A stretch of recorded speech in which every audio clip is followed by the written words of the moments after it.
Good afternoon, ladies and gentlemen, and welcome to the campus of Volunteer State Community College, where we have softball action today here in the fall season, where the Lady Pioneers will take on the Cumberland Junior Varsity Lady Phoenix here at the Nichols Sports Complex.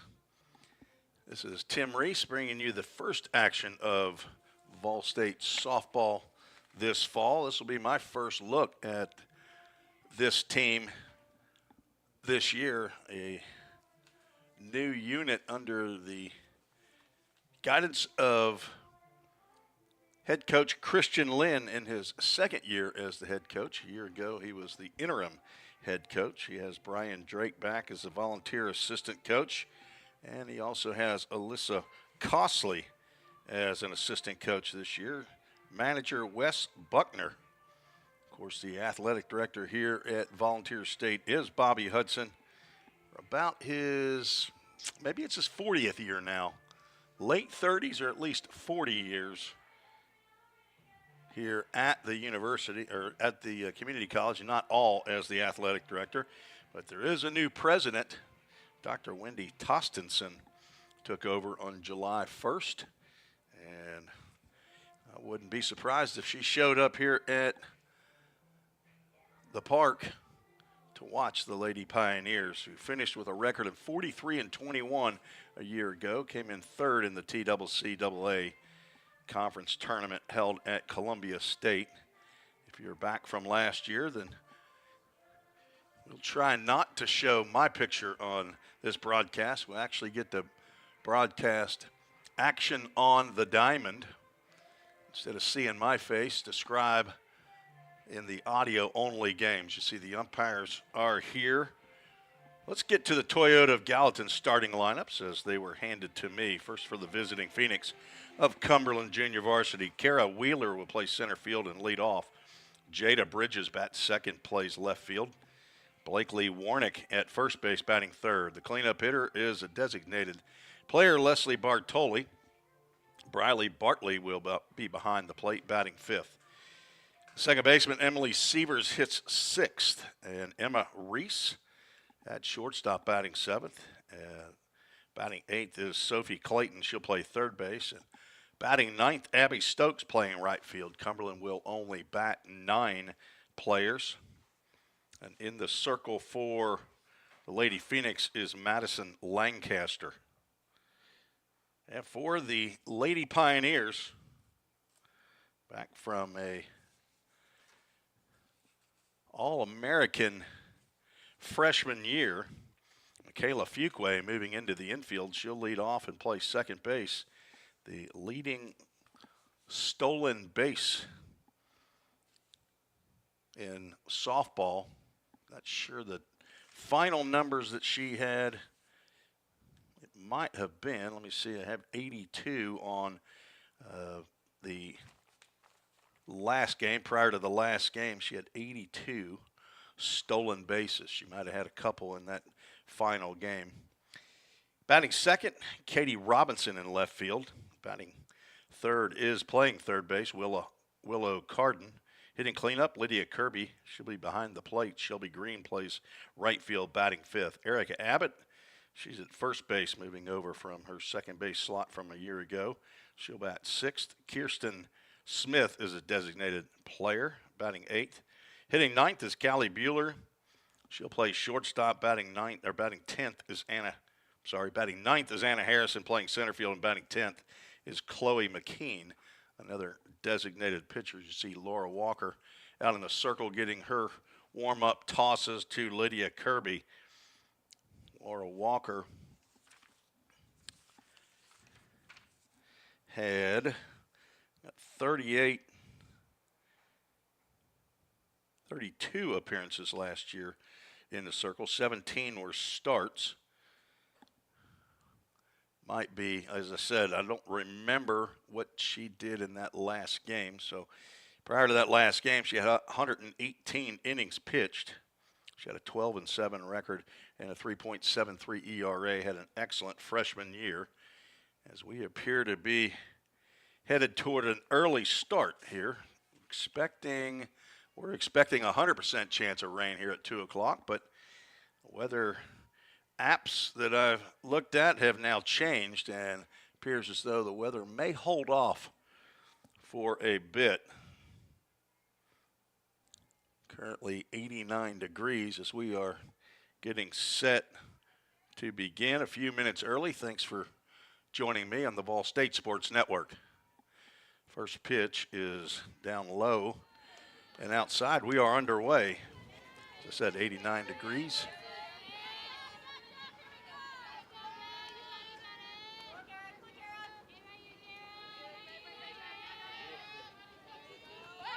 And a punt laid down.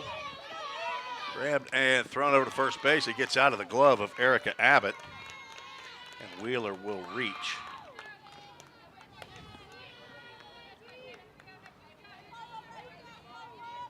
Do we have a problem here on my scoreboard?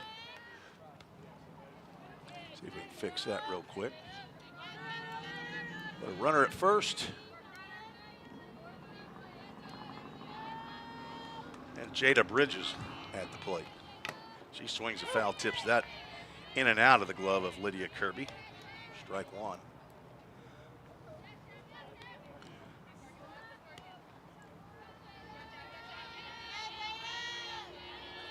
Given error on the first baseman, Erica Abbott, on that catch. I think they would have gotten her. There's a strike called. And Walker is ahead in the count, 0-2. Lydia Kirby being enticed. They're going to catch Wheeler trying to steal as she was goading Lydia Kirby to throw to first base. She did, and Erica Abbott threw to Michaela Fuqua to record the out.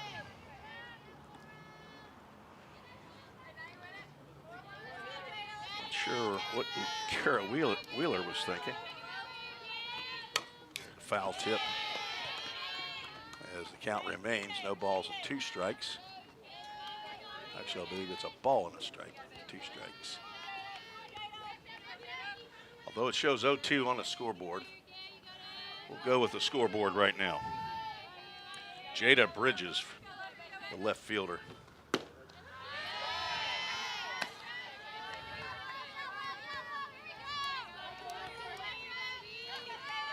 On deck, Blakely Warnick, the first baseman.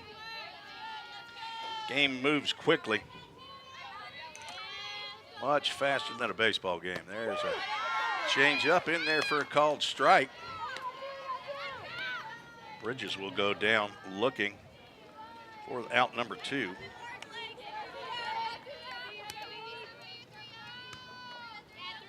That caught stealing of Wheeler was recorded as a 2-3-4 put out, caught stealing. Blakely Warnick steps in.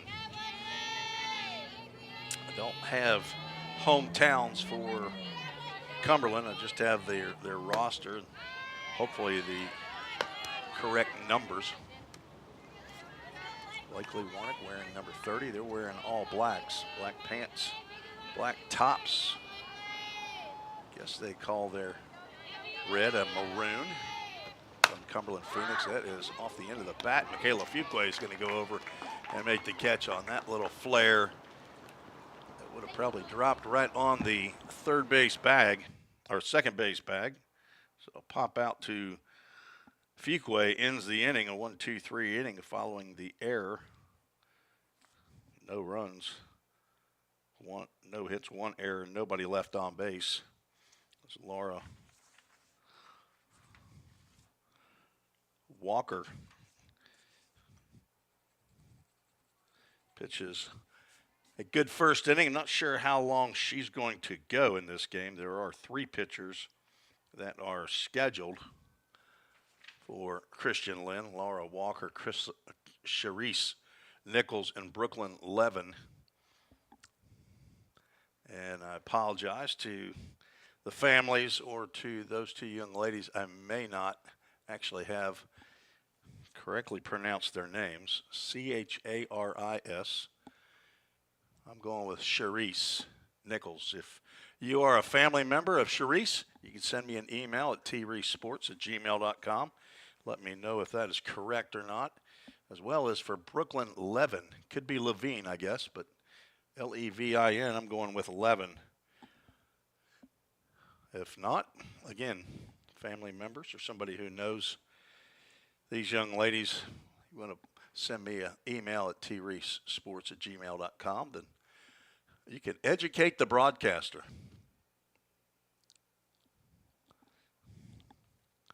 We move to the bottom of the first inning. And Michaela Fuqua, who was an absolute on-base machine. 457. Hit 378. She stands in from the left side from Decatur, Alabama. Looks at a first pitch in there on the outside corner for a called strike.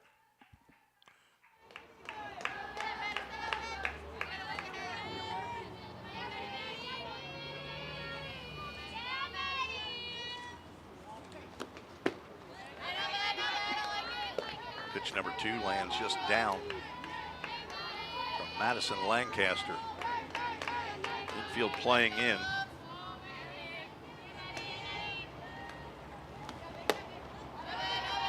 Takes a pitch high for ball 2. Kayla, the daughter of Jeffrey and Lena Fuqua. Hello to granddad in Cortland, Alabama. Grandma in Decatur, Alabama. Ground ball foul down the third base line. Count moves to 2 balls and 2 strikes.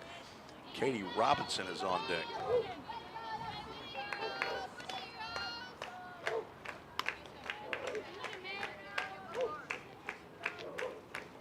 They call her Mick. Kayla. She and Corey Harris were a dynamic duo a year ago, along with Katie Davis. Top 3. There's a ground ball. That's going to get through the left side into left field for a base hit. It typically means a double. Fuqua is on the move.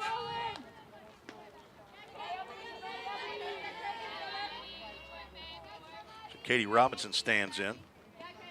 Freshman from Blackman High School in Murfreesboro, Tennessee. On the right side, and Kayla bluffs. Stolen base attempt, stays at first base. Pitch is called a strike. That's a surprise. Normally she is off of that first pitch. Alyssa Costley coaching down at first base. I guess Brian Drake is not here. She's taken off this time, though. Throw down, as I will try to keep it there on that camera angle and change it for baseball. But softball, that's a lot better of a view, as she does get the stolen base. Pitch was called a ball. As he apparently looks up here, thinks I'm the one that is keeping the count, which you would expect, but I am the only one up in the press box. They're keeping the Toyota of Gallatin scoreboard down there in the dugout. So the count is no balls and 2 strikes to Katie Robinson with Willow Carton on deck. The 0-2 pitch is outside. Pitch returned quickly by Briley Bartley to the pitcher, Madison Lancaster, to thwart any delayed steal by Michaela Fuqua. 1-2 pitch, nobody out, just getting started in the bottom of the first. Now the count is 2 balls and 2 strikes.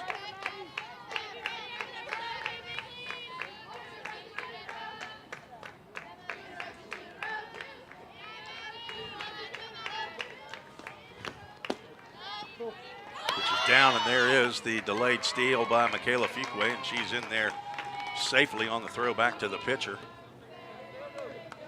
Full Count Ministries full count after a single to the left side and 2 stolen bases by Michaela Fuqua, trying to manufacture the first run of the game. There's a sliced foul off the bat of Robinson, playing left field today, where Katie Davis trolled the last couple of years. She's also from Decatur, Alabama, and she's now playing at University of North Alabama along with former teammate Grace Gregory. Full count pitch is high. It's ball 4, and runners now at the corners. Stepping in, another freshman. Say that, at least a new player.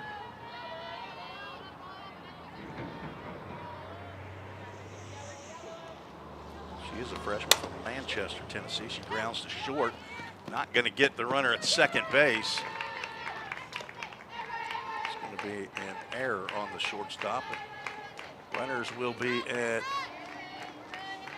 first and second, and there is the Framework Athletics first run of the game. Carden gets an RBI, reaches on the E6. Lydia Kirby, first team All-American from a year ago, stands in. Number 2 in the country in RBIs. It's a called strike. Kirby hit about 440 a year ago, played in every game for the Lady Pioneers. Over 100 RBIs. She slices one that's caught by the second baseman. They're going to double off Carden at second base on the soft line drive.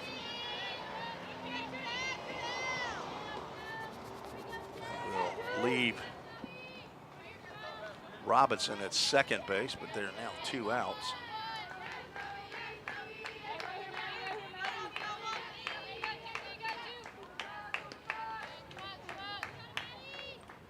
Shelby Green stands in.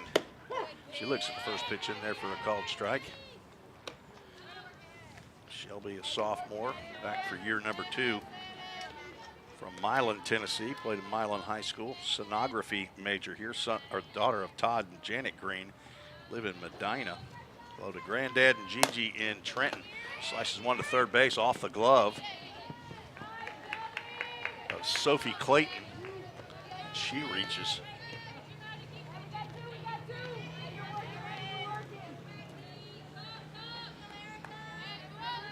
Gets off the glove.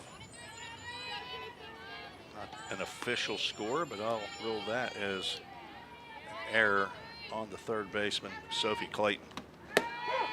Runner goes to second, going to get in try to get a run down. The throw goes into center field.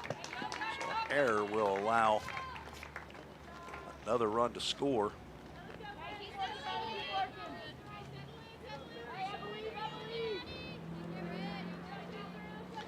Errors in the inning. On my score sheet, as Erica Abbott is at the plate. Erica also back for her second year. Tries a bunt attempt, fouls it off. Got 1 ball, 1 strike. The left-handed hitting now first baseman. Daughter of Dwayne and Melody Abbott. She's from Summertown, Tennessee. Hello to Mamaw, also in Summertown. Fouls another one off to the on-deck circle. Count moves to 1 ball and 2 strikes.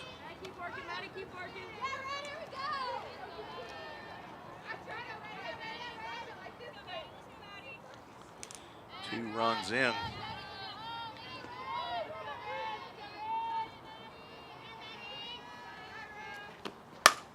Ground ball to short. Emma Reese up and over to Blakely Warnick for out number 3. That will end the bottom of the first inning. 6-3 on the putout. 6 players come to the plate. 2 runs score. 2 runs on 1 hit. 3 errors. 2 runners, or 1 runner is left on base. We are done with the first inning. We're scheduled to play 10 here in this scrimmage. 2-0, the Vol State Lady Pioneers lead. We'll take a quick break, be right back on the Vol State Sports Network.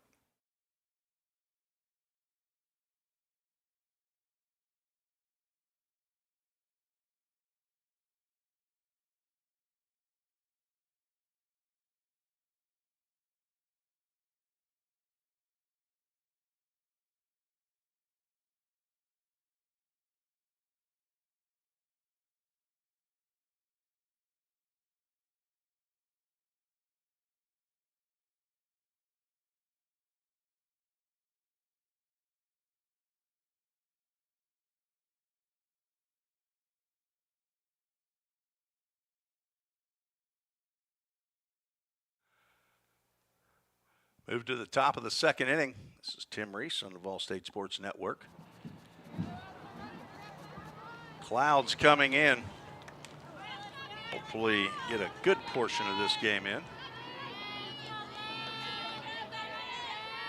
4, 5, and 6 due up for the Lady Phoenix Cumberland JV squad. Leslie Bartoli, Briley Bartley, and Emily Sievers to face Laura Walker in her second inning of work. I'll get you the defensive alignment here in just a second. First pitch whispers at the outside corner for a called strike.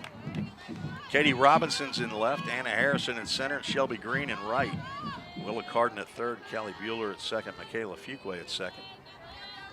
Callie Bueller's at short, Michaela Fuqua's at second. There's a ground ball to Bueller. She picks and throws to Abbott for out number 1.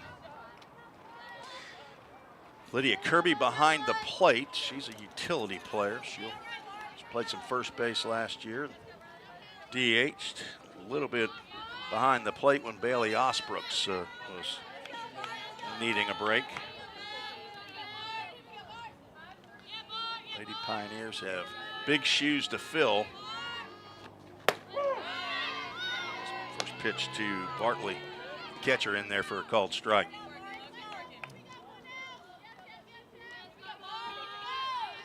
Buffalo Wild Wings has emailed me. It just happens not to be to the treesports@gmail.com address. Ground ball to Walker. She's going to handle that one easily. That was off the handle of the bat. Bartley retired for out number 2. Emily Sievers, the second baseman, stands in. Draws what I believe is a cross right before she gets into the right-handed batter's box. Unless she's an accountant or a math teacher, maybe it's a plus sign, but I'm going to go with a cross as she looks at the first pitch strike. On deck, Emma Reese, no relation. Her family spells their last name R-E-E-S-E, and as you can see by my email address, mine's with a C. Lined out to center field, Anna Harrison makes a diving catch. Hopefully he caught that, tried to keep that on the zoomed camera. I think she dove right to you. Nice play by Anna Harrison. We'll put a star by that one to end the inning. Sievers trying to get the first hit of the ball game for the Lady Phoenix, but look at that replay, and I think just got the top of the screen. No runs, no hits, no errors. Nobody even reached base in the second inning for the Lady Phoenix. Head to the bottom of the second. We'll be right back.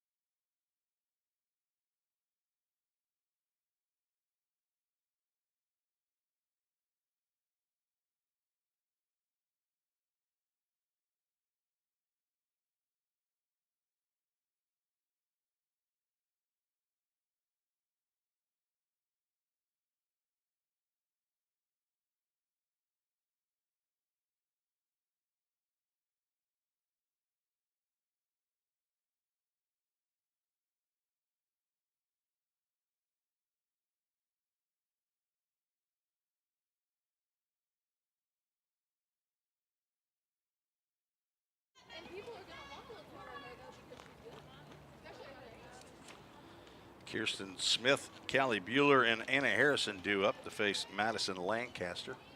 Now for her second inning of work.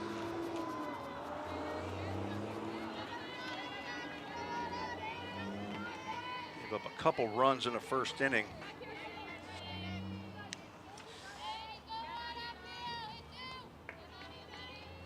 Kirsten Smith stands in from the right side. She swings at the first pitch, grounds one up the middle for a base hit. Second hit of the ball game for the Lady Pioneers. I don't have the stats from the previous games. They just played against Belmont on Friday. Played at Lipscomb on Saturday as well. Don't have all that information at this point. Pitch is high to Callie Bueller, the shortstop.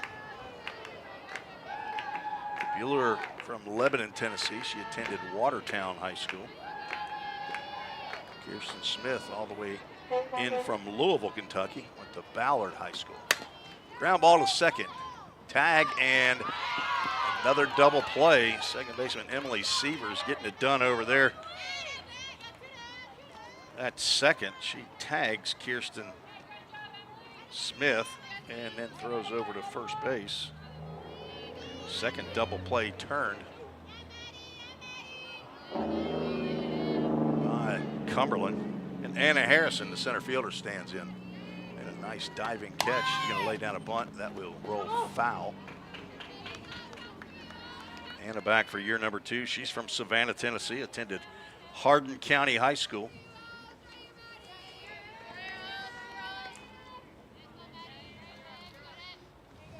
Got to know these ladies a little bit more at the end of the year last year. Primarily broadcast Ball State baseball. She is a very, very personable young lady. Tries the left side again. Fouls another one off to the left side. Past Christian Lynn, the coach. Not sure how much effort he put into that one. Anna is the daughter of Todd Jennifer Harrison, the granddaughter of Papaw Dennis and Mamaw Gail in Savannah. Papaw Stacy and Mamaw Ann in Shiloh.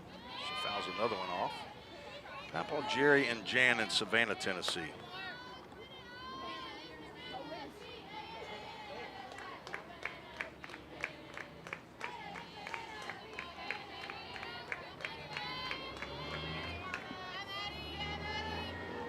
Madison Lancaster, hearing them call her Maddie as common nickname for Madison. Like Madison Croxford, former Lady Pioneer pitcher who's now playing for the Cumberland varsity squad. Don't think she's here. Right-handed pitcher from Station Camp. Anna Harrison can't handle the drop ball there and swings over the top of it. That's a 1-2-3 inning following the double play. First strikeout for Madison Lancaster as 3 come to the plate. Single by Kirsten Smith. 5'6" freshman. Met her the other day before their devotional group. Got a little bit of information. She's the daughter of Greg and Kathleen Smith in Louisville, Kentucky. There's a grandma in Louisville and another grandma in Cordon, Indiana. Broadcasting major here. Well, can't get her up here to do any broadcasting during a softball game. She's playing. Maybe I can entice her to come over to help me with some baseball or maybe basketball later on this fall. Have to see if that would be of interest to her. We're trying to see if we get some students involved in the broadcasting of athletics here at Volunteer State. Move to the top of the 3rd inning. Laura Walker back out for her 3rd inning of work. Going to assume that she's going to probably go 3 or 4 innings and give way to Sharice Nichols.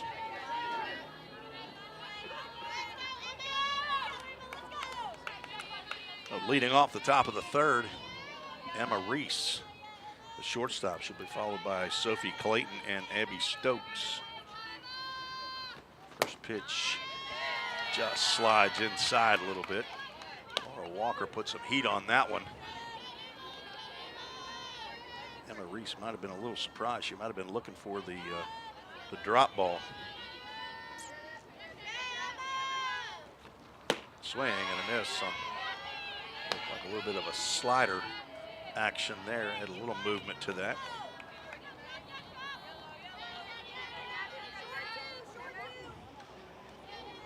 Ball State men's baseball played Cumberland JV baseball last Wednesday.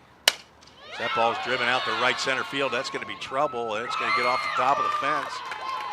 It's going to leave the yard for a home run. Emma Reese has just picked up the first run of the game for the Cumberland junior varsity squad. There's a double fence out along the, at least from left center field over to the right field line, and the lower fence is the home run mark. Cumberland JV gets on the board with a well-struck line drive that got about halfway, maybe a third of the way up the black fence that's in right center field. Sophie Clayton stands in, scored 2-1. It's the first hit of the ball game for Cumberland.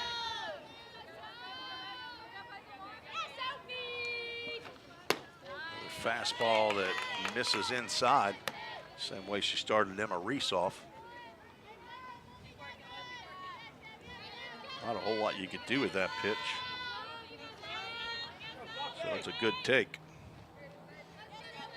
On deck, Abby Stokes. Split grip. Fouls that one straight back.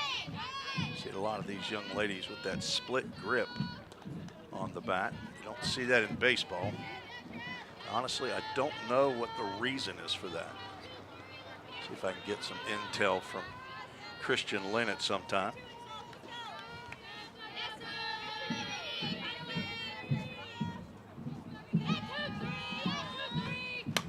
Change up, fouled straight back.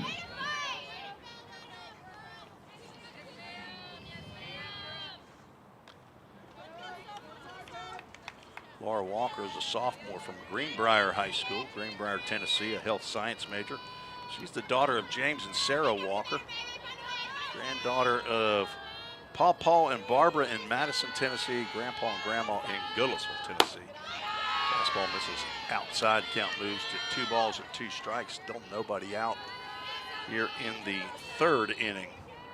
Scheduled for 10.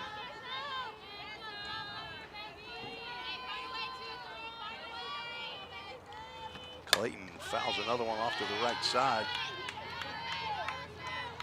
Got a few folks here at Nichols Softball Complex.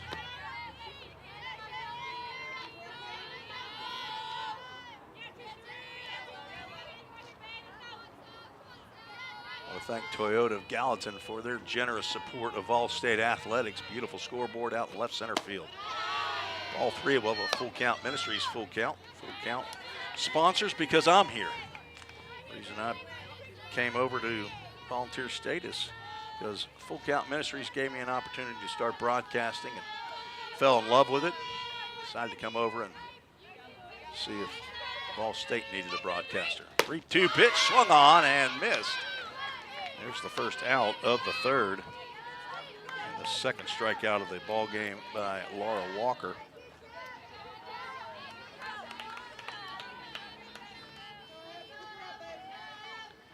It's not a huge part of her pitching strikeouts. She had about 80 in 120 innings.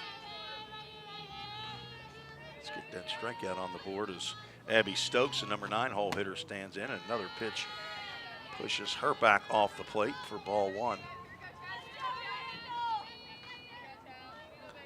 Get that ball up there a little bit too quick. On deck, Kara Wheeler popped up out of play. They are efforting for a foul ball sponsor. Try to talk to somebody today about that. See if I can work a little AAA autoglass into the foul ball and support here at Volunteer State Athletics. Another tapper foul. And we're a big sponsor for Full Count Rhythm Baseball this past summer, where I broadcasted for year number 4. Kind of after 50 games, you get that ingrained in your head. In a 9-inning baseball game, just in case you wanted to know, I kept track of it. There's about 45 to 50 foul balls. It's about even for both teams, 25 and 25 as that pitch rides high. So even if you said it only half the time there was a foul ball, your company name would be mentioned 25 times in a 9-inning baseball game. So let's say 20 times in a 7-inning softball game. That was right down the can. And Abby Stokes gets caught looking. Back-to-back strikeouts by Laura Walker. Back to the top of the lineup, Kara Wheeler, who reached first base on a ground ball over to first. Willow Carden threw, I'm sorry, over to third base. Willow Carden, the third baseman, threw over to Erica Abbott. And fairly close play, but I think if Erica Abbott had caught the ball, she would have been out. There's a slow roller nabbed by Walker, and that ends the inning. So after the leadoff home run by Emma Reese to get Cumberland on the board, Laura Walker is able to strike out the next two batters and get Kara Wheeler on a soft ground ball back to her. 2-1 as we move to the bottom of the third inning. Thanks for joining me. This is Tim Reese on the Ball State Sports Network.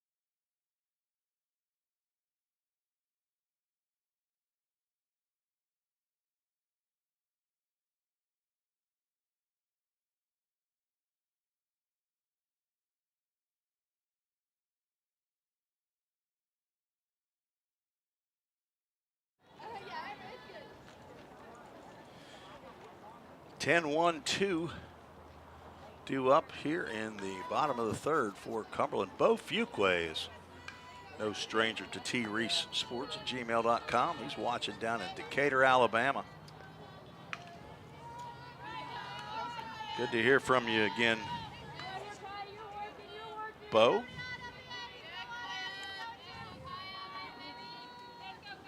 Chloe McKean stands in against a new pitcher. We're just going to call her number 1 because her number is not on the roster that I see. I can guess at her name. If somebody's out there and knows who this pitcher is, send me an email at treesesports@gmail.com. Drive out to left field. That is going to get down and split the outfield, roll to the fence. It's going to be a stand-up double for Chloe McKean. Chloe's a freshman from Lincoln County High School, Fayetteville, Tennessee.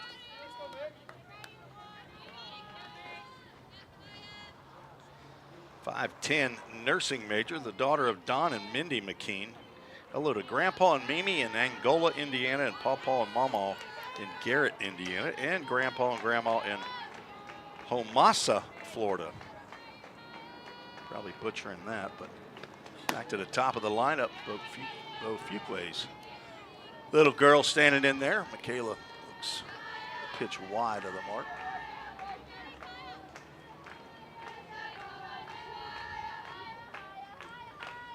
Three hits in the game now for the Lady Pioneers. Fuquay would take another pitch down low.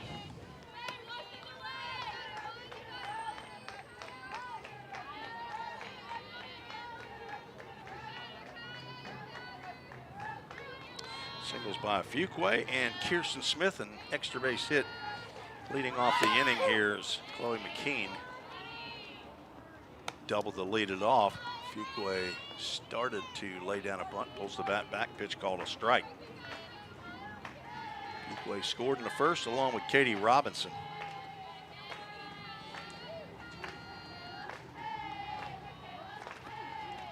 Pitch way high. Kayla not going to fall for that one. Count goes 3 balls and a strike.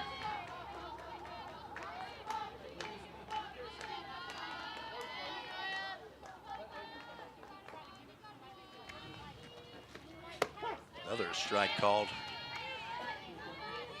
nonchalant take right there, and it's a full count. Ministries full count.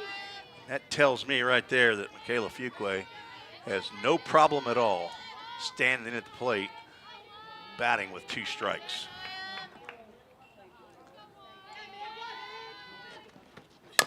Grounds one to third. It's a fair ball. There's no chance they're going to get her. That's an infield single. That ball goes 5 feet in the air and on a 1 hop. She is too quick. Down the third goes Chloe McKean. Smart base running there, and runners now at the corners. 2 hits for Michaela Fuqua. Brings up Katie Robinson, who walked and later scored.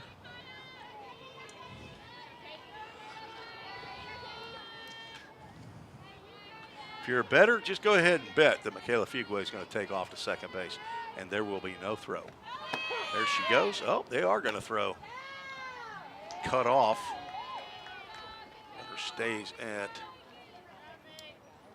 third base, and now second and third. Third stolen base of the game for Fuqua. Look at that Toyota Gallatin scoreboard. They have a strike called. 0-1 pitch, changeup. This is down. 2-person umpiring crew here. Behind the plate, 1 out on the bases. I've seen the young lady before. I don't know her name. She might have been the lady who I met her grandparents. That is off the fist, grounded to second base. And Emily Seaver's not going to be able to get a double play there, but she does get an out as a run scores. There's the first out of the inning, RBI ground out by Katie Robinson. Makes a score 3-1 on the play. Michaela Fuqua goes to third. I think they're calling the pitcher Kaya. Not sure if I see a name like that on the roster as Willow Carden stands in. She reached on a fielder's choice.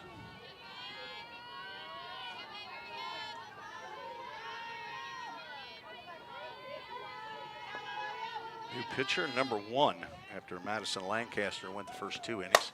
Drilled down the left field line. It is on the line. Oh, he called it foul. Home plate umpire had the view.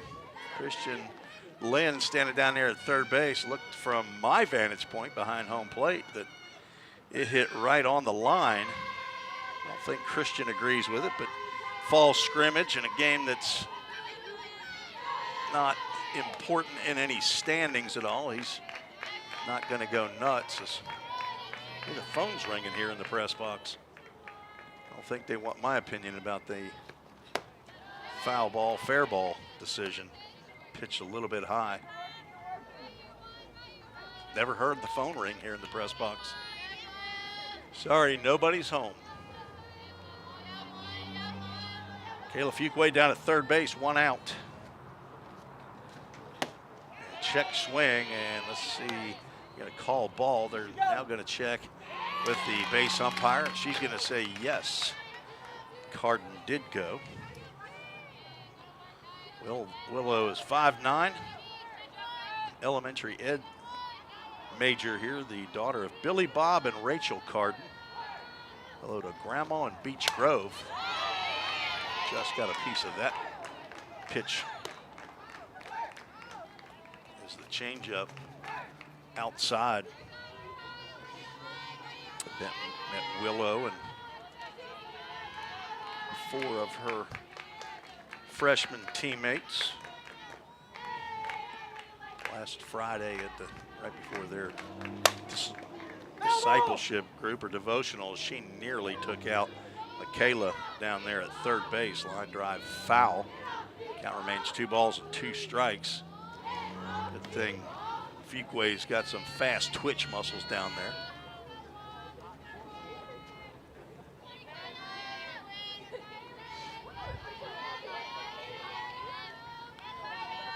Send the link to all your family and friends. Let them know Lady Nears softball being broadcasted today on the Vol State Sports Network. Full Count Ministries, Full Count.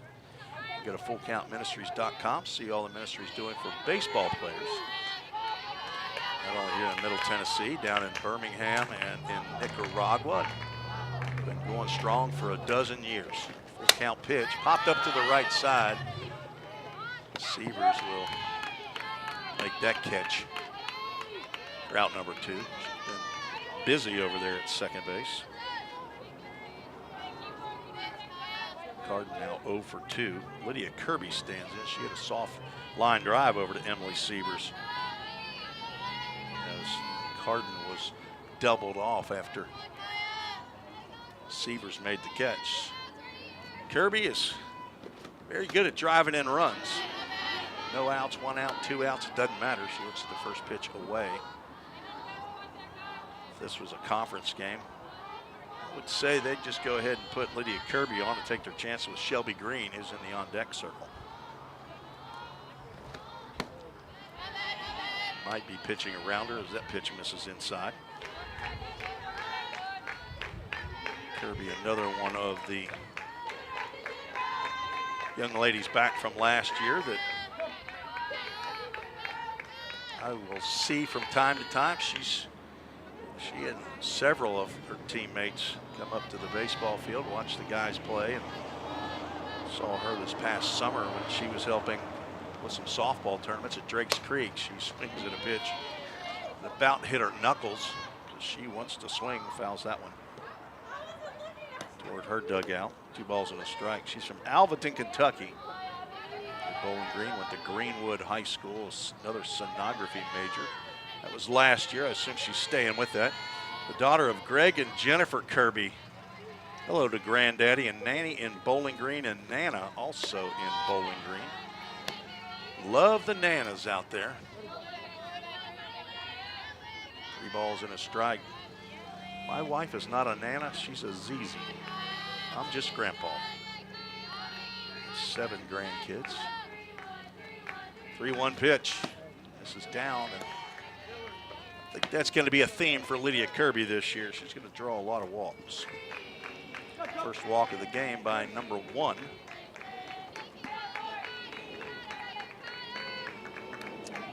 In the roster that I have been given does not show a number 1 for Cumberland.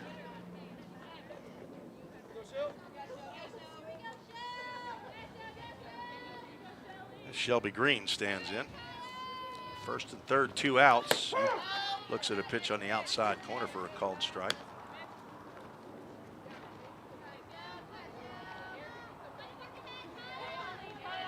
Kaya, they're calling her Kaya. I don't see a Kaya. Oh, here we go. I didn't look far enough. Kaya Quiggle. Dropped over and in front of the left fielder. Shelby Green gets a bloop RBI single. Scores another run. So I apologize to the Cumberland folks. I had it zoomed and didn't see the third row of players. Kaya Quiggle. Kayla Fuqua comes in to score her second run of the game. Erica Abbott stands in, also left-handed hitter. Looks at ball 1. She grounded out to the shortstop to end the first inning.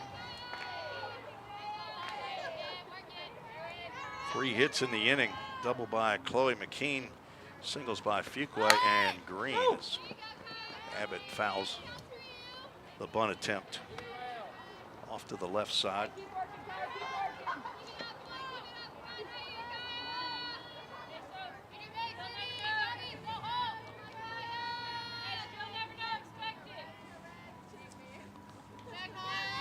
One ball, 1 strike, 2 outs, 2 on. The bottom of the third. Line drive, that's going to get up the middle. Another run coming in, and the throw is just a little shy. Well, it's a pinch runner for Lydia Kirby, and I don't know who that is. That run comes in. They're not wearing shirts or jerseys with numbers. So I told Christian it's going to be a little bit of a problem. He said he tried to help now. He said, I think they've got some stuff on Game Changer, and maybe you folks are watching along on Game Changer while you're also watching and listening on the Vol State broadcast. Strike called to Kirsten Smith. I don't have that up on my iPad. I'm watching the actual broadcast to make sure that I'm getting out. I assume you're able to hear me because Bo Fuquay sent in an email. Same situation, first and second, 2 outs. Nearly hit Smith. Ball gets away from the catcher. Both runners will move up.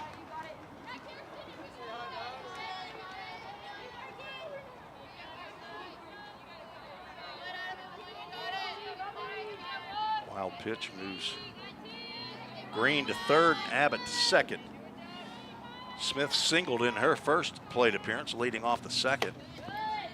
Shelby with a huge jump off of, I'm sorry, Erica with a huge jump off at second base. Smith was retired on a 4-3 double play, ground ball to Seaver. She was able to tag Smith as she swings at a high fastball, comes up empty. Got 2 balls, 2 strikes up on the scoreboard, so I was behind a little bit. Toyota of Gallatin, located right across the street from the eastern entrance of Volunteer State Community College. 2-2 pitch, swing and a miss on a slider, and that will end the inning as Kaya Quiggle, K-Y-A-Q-U-I-G-L-E,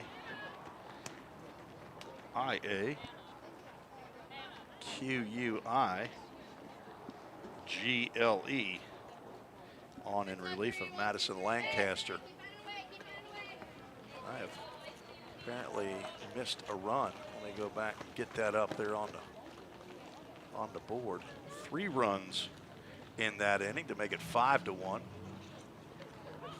Now we'll go to the end of the third. Laura Walker back out.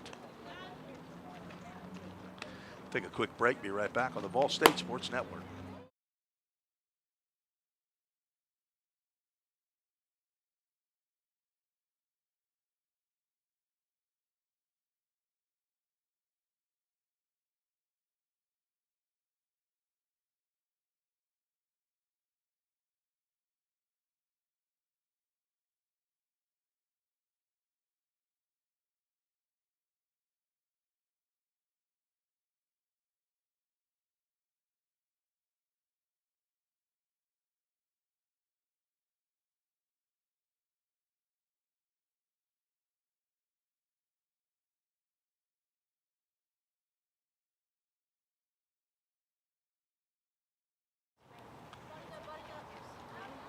Tim Reese broadcasting on YouTube on the Vol State Sports Network.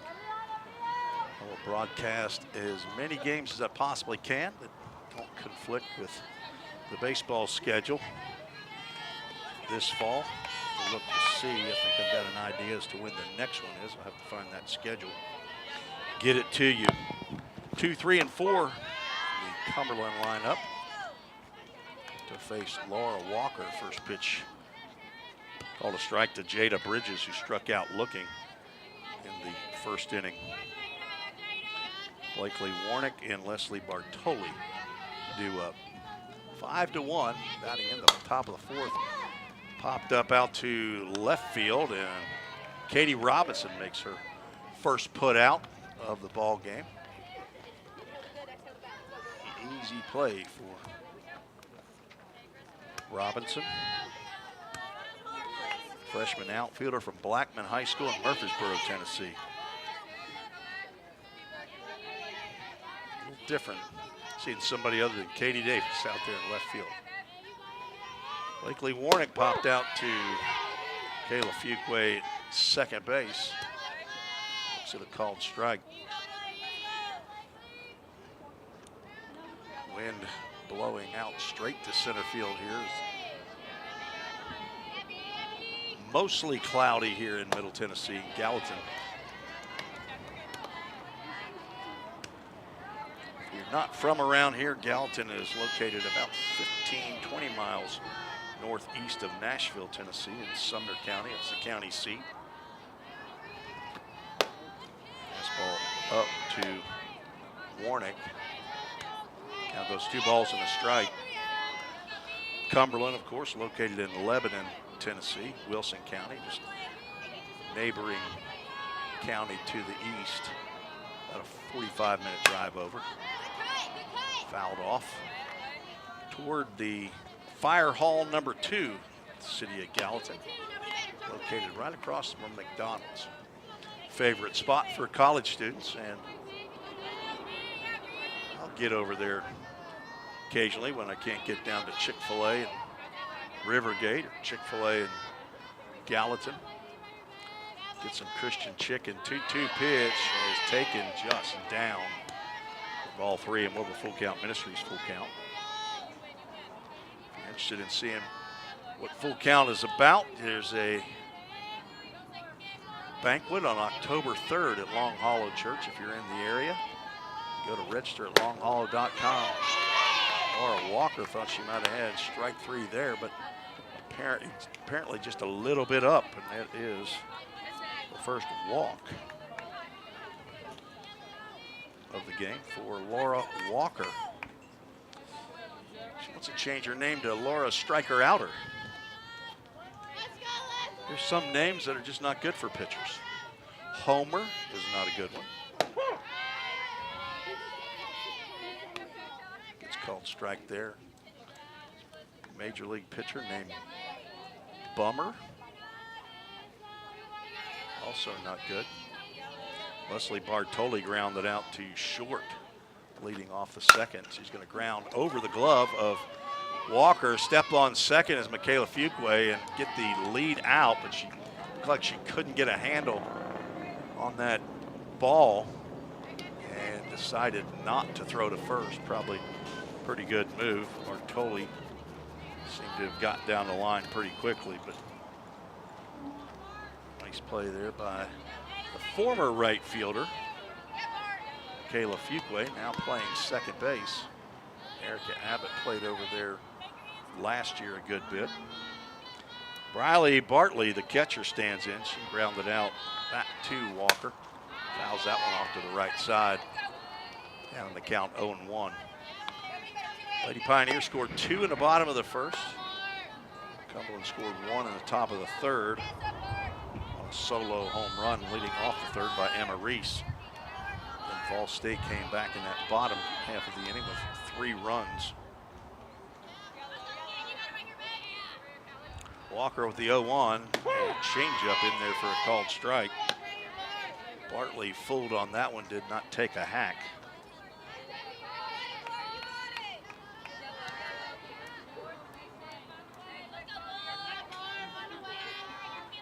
Oh, 2 pitch. Fouled straight back. Willow Carden down to third base. Callie Bueller at short. 2 freshmen on the left side of the infield. 2 sophomores on the right side. Michaela Fuqua at second and Erica Abbott at first base. Sophomore Lydia Kirby behind the plate. Freshman Katie Robinson in the left. The pitch misses outside, and 2 sophomores in center and right, although I believe that looks like a change. It's not Anna Harrison out in center. Going with might be Kirsten Smith out there in center field. Another foul ball off to the right side.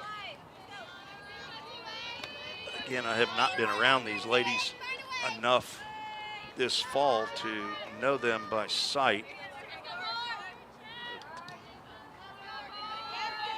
Center fielder has about 3 hair bands in her hair. She's wearing some long hair, and I believe I've seen that underneath the helmet already. Throw down to first base. Try to get Bartoli napping. She had a big jump off the base, but throw down.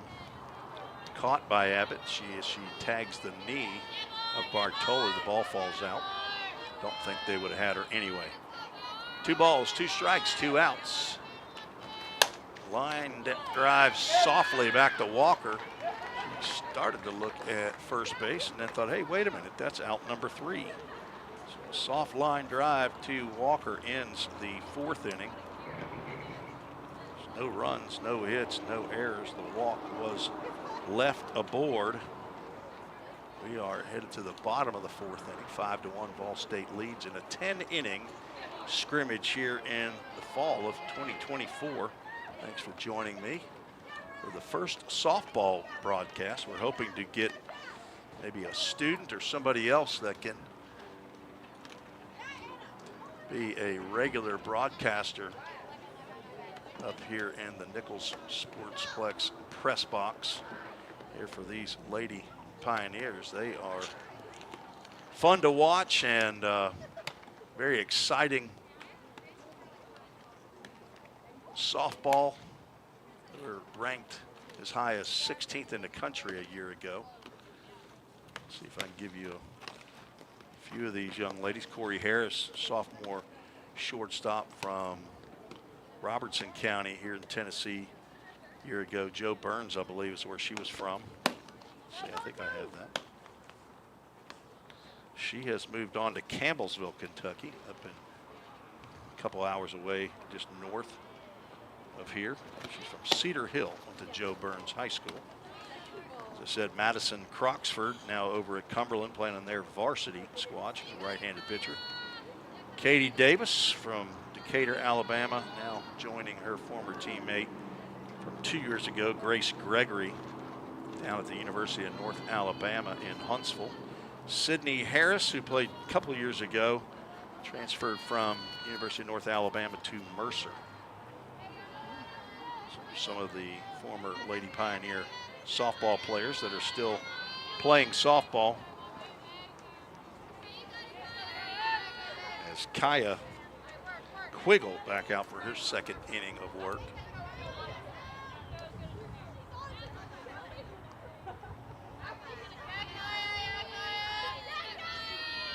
Callie Bueller leading off. It's the first pitch out to center field. Kara Wheeler comes in and makes the catch. 1 pitch, 1 out. Bueller now 0 for 2. She grounded into the double play. Anna Harrison stands in. Chloe McKean on deck.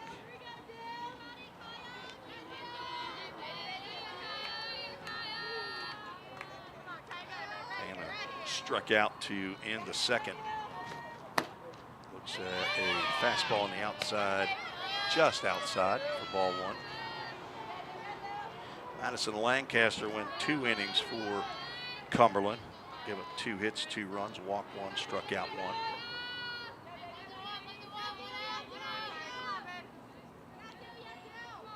Harrison looking to get something going with 1 out. She will let another pitch go right across the plate, but I'm guessing it's just a little bit down as catcher Briley Bartley spins around on her knees to ask the home plate umpire about that pitch. I'd be wondering about it myself. 2 balls, no strikes. See what Harrison does here. Third baseman is way in. She tries to check swing one right over the head of Sophie Clayton, but just a little late on that. Fouls it off the screen of the Lady Nears dugout. You can hear them cheering down there at the third base dugout. A lot of chatter at a softball game. Very intimate setting as that ball is bowled to the plate. For ball 3.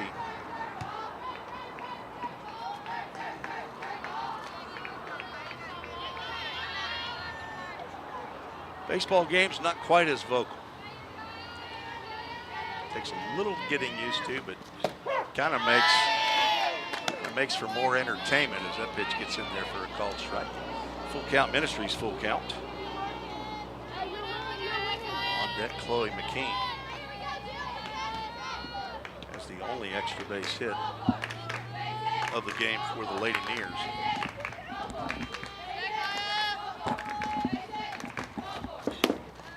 Ball 4, Harrison reaches on the walk. Second walk of the game by Kaya Quiggle. Brings up McKean. She also wears the long braided, it's not a braided ponytail, it's just a ponytail with several ponytail holders in it. I got 3 girls. I've put a ponytail holder in before. I leave that up to their daddies now, called Strike, to my granddaughters. Got 5 of them, age 1 to 11. Runner goes, pitches high, throw is just a little left of the bag, and Anna Harrison in there with a stolen base.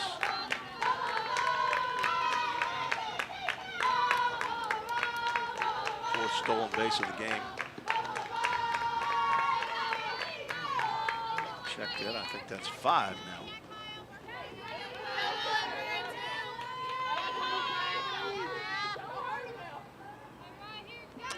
Let's put her over there.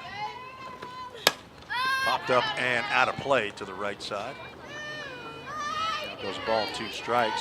Kayla Fuqua is on deck.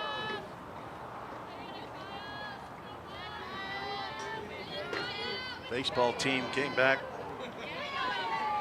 last night about 9:30 on a bus ride down from Southern Illinois University up in Carbondale, Illinois. Played a doubleheader in the Dinger JUCO Showcase against Lewis and Clark. That ball's driven out to right field. That's going to be another extra base hit for Chloe McKean, and around third comes Anna Harrison.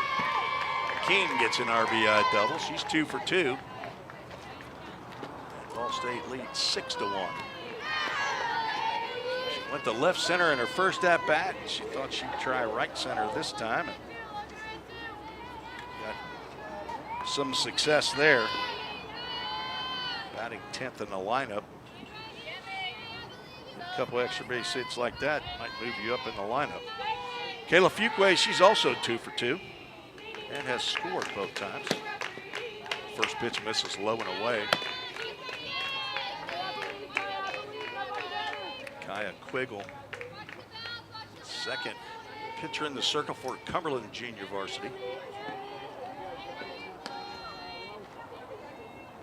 See the infield alignment. There's a line drive. That's going to get in fair territory, and it's going to get by Jada Bridges in the left field. Michaela Fuqua is rounding third, and they're going to send her to the plate. Relay is not in time. Michaela Fuqua with a double, an RBI, and a run scored. Puts Vol State up 8-1. A lot of pressure put on the defense when Kayla Fuqua is at the plate.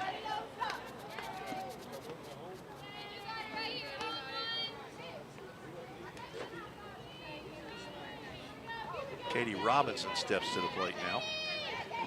Back-to-back doubles.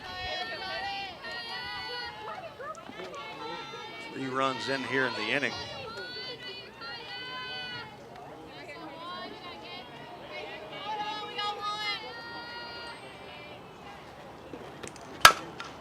Ground ball, 1 hop. Sophie Clayton able to snag that one.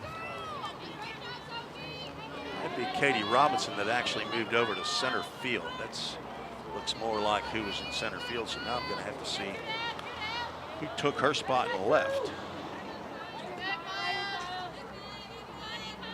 Second out of the inning. Brings Willow Carden to the plate. Another bowling for dollars pitch there. Misses down. 0 for 2 is Carden. She's looking for her first hit. Kayla Fuqua 3 for 3. Chloe McKean is 2 for 2. 4 total bases. 2 balls and no strikes to the 5'9" freshman. Hello to Bob, Billy Bob and Rachel Carden.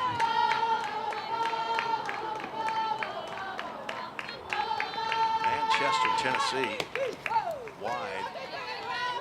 Those 3 balls and no strikes.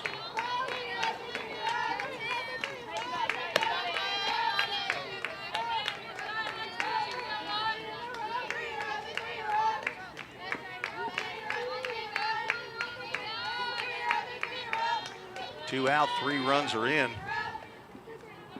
On a walk, a double, another double, and an error. And there's an error on Christian Lynn. Ball in and out of that left hand. 3-0 pitch swung on by Cardin.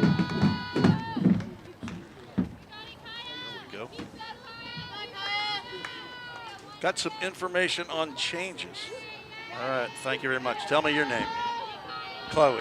Chloe McKean, the 2 doubles. There's a shot down the left field line. Fair ball, diving attempt by Jada Bridges. Can't come up with it. Cardin going to try for third to throw, and it's not caught. But she's going to go try to get it home, and she's going to get there on the Little League home run. Triple. Then the error. She got that ball just inside the fair line, down the third base line. And scores on the errant throw. I'm getting that error on the third baseman. The throw to the plate. McKean just brought up changes that Christian Lynn's going to have.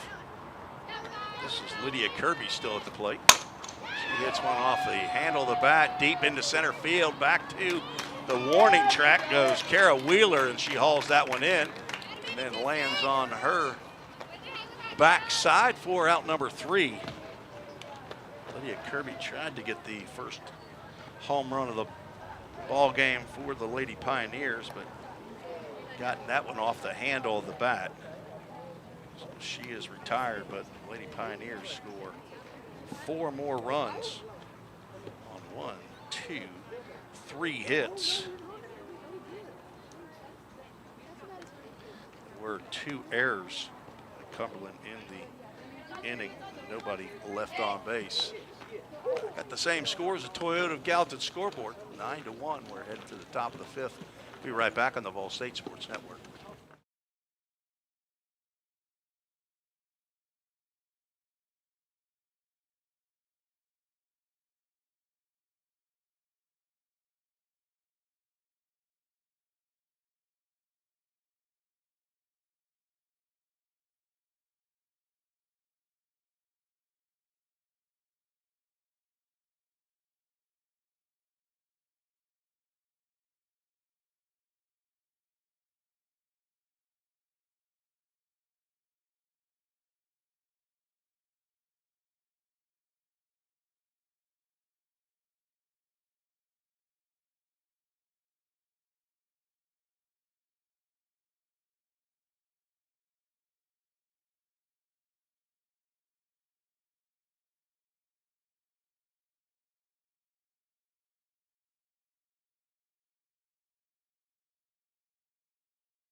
And the wholesale changes, try to get those to you as I get them figured out.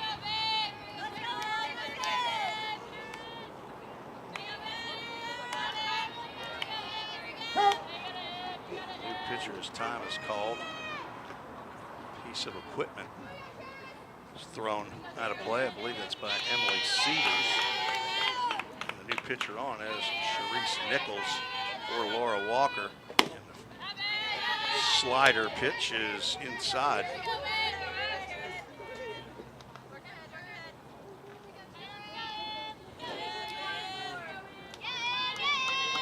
Nichols is a freshman right-hander from Clarksville, attended Clarksville High School. This is with the first 2 offerings. Try to get you the new defensive alignment as Lydia Kirby has come out from behind home plate. She's now playing third base. Really glad to have that equipment off. Erica Abbott still at first. Michaela Fuquay is at second. There's a shot down that Kirby has to backhand. She does. She throws a strike over to Erica Abbott for out number one. Nice play by Kirby. As I said, utility player. I believe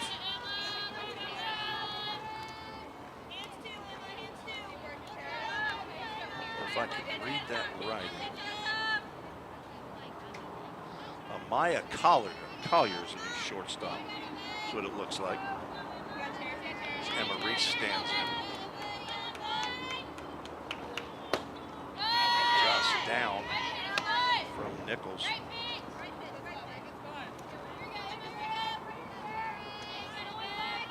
Walker goes 4 innings, gives up 1 hit, 1 run. Walks a batter, strikes out 3. Strike called as Emma Reese nearly got hit by that pitch. Let's get the count up there on the board. She smiled as she looks back at the umpire. She's honestly not crowding the plate that much. Maybe she leaned over a little bit too much there. Same thing. Pitch this time called a ball. I believe that is Katie Robinson, who's moved over to center field. And the new right fielder says is Dill. Let's see if I can figure out who Dill is. Swing and a miss. Change up. I'm going to go with Caitlin Dillard.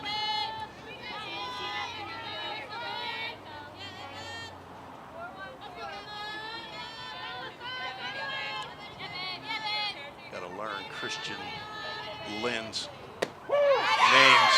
nicknames for these young ladies. Called strike 3. Down goes Reese for out number 2. She hit a solo home run over the right center field fence. Her first at bat, the only hit and the only run of the game for Cumberland. 2 outs brings up Sophie Clayton. She struck out swinging in the 3rd. Charisse Nichols, C-H-A-R-I-S. Nichols with a C-H in the middle of that. So a couple C-H's gets called strike on the Lady Phoenix third baseman.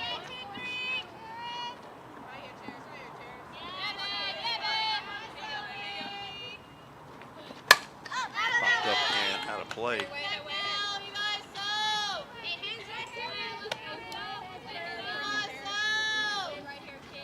Ahead in the count 0-2. Caitlin Dillard now in left field. Schroeder originally in the right field for Shelby Green. But no.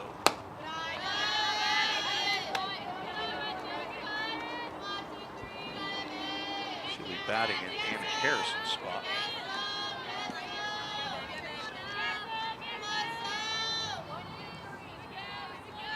1 ball, 2 strikes, 2 outs, nobody on. Top of the 5th, scheduled for 10. Popped up into shallow right center field, and on comes, see who that is, Kylie. Did we have Kylie? Did I write the name down? Maldonado, there we go. Kylie Maldonado comes in and makes a diving catch. Put a star by that one. She has replaced Shelby Green.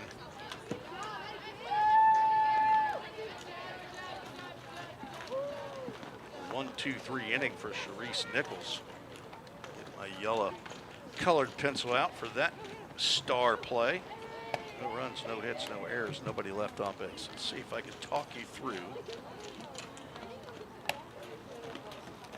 the new outfield. So Kylie Maldonado's in right. Katie Robinson is in center field. Caitlin Dillard in left. Lydia Kirby at third. And who did I say was in short? Maya Collier.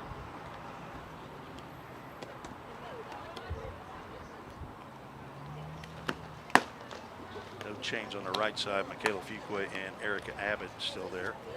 New catcher is Callie Bueller.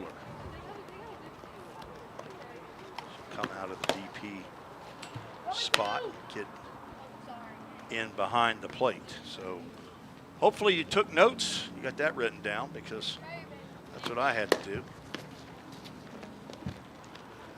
We'll see who comes to the plate here in the bottom of the 5th inning.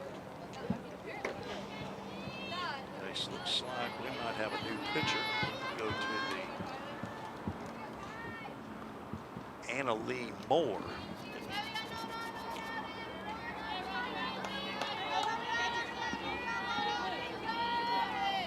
Places Kaya Quiggle. Quiggle goes 2 innings.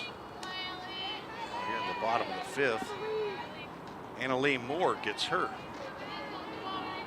Chance to face Kylie Maldonado, who just makes the outstanding play in right field. She gets the lead off here in the bottom of the 5th. First pitch swing pops up to center field. Kara Wheeler backing up and just in front of the warning track makes the catch for out number 1.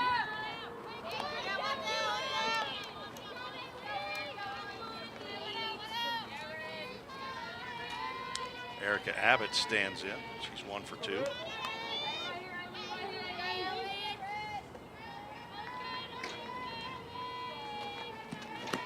She first pitch swinging, fouls it off the screen.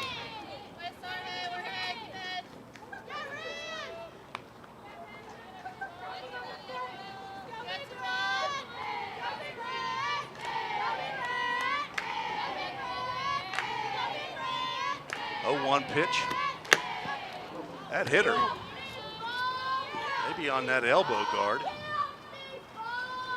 She grimaced and then turned and headed down to first base.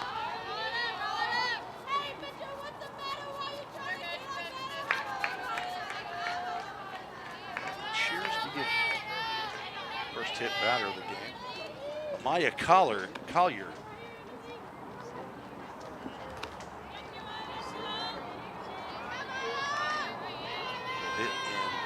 Kirsten Smith's spot. Her first at bat, pitch a ball, throw down to second base, hits off of Abbott. She's going to get up, run to third base, and another head first slide. She needs a little smaller helmet. That thing keeps on going down in front of her face. So stolen base and then an error on the catcher's throw down puts her at third base. Pitch called a ball. We're going to pinch run for Erica Abbott. Not sure who that is. Get her out of there. She's got hit twice, once at the plate and then once sliding into second base. Collier squares around the bunt, pulls the bat back, pitch called a ball.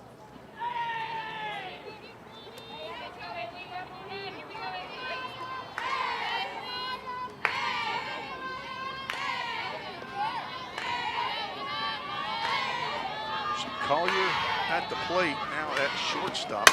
She smokes one to right field. That's going to burn the right fielder, Abby Stokes. Get all the way to the fence. Man, can she scoot.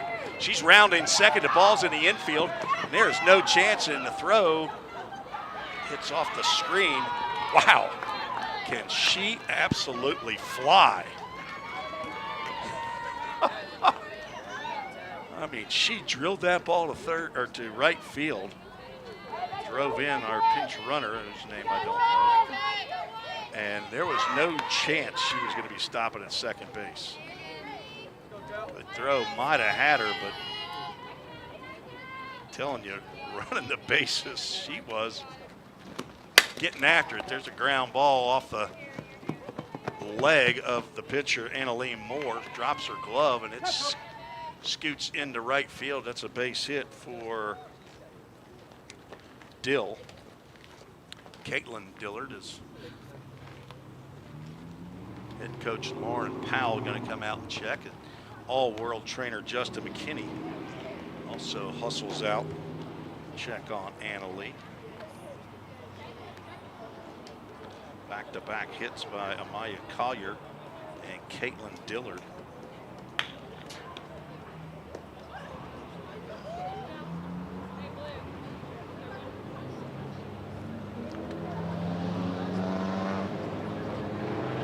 say that's Caitlin Dillard.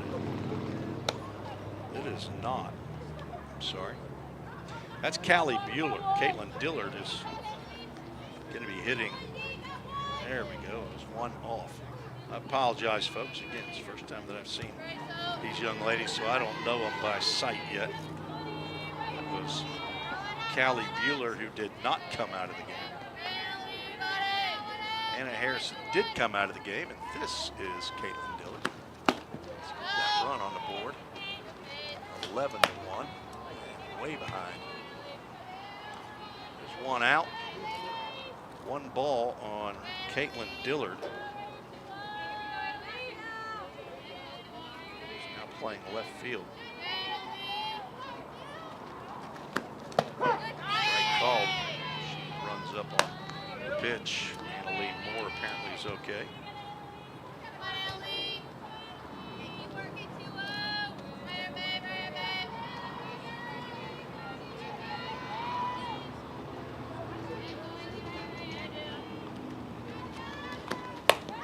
Ground ball to the right side. Second baseman Severs is able to throw over to first base. Record the out. It's the second out of the inning. Bueller hits down to second base. Now she is the new catcher. You would think they'd go ahead and run for her, but looks like Laura Walker going to get an at-bat from Chloe McKean. So they call it strike.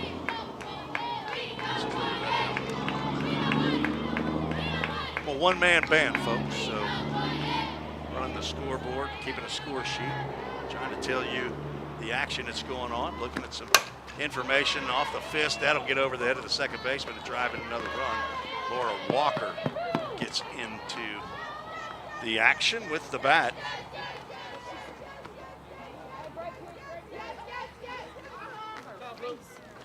That's a surprise on my sheet. And a courtesy run for Laura Walker.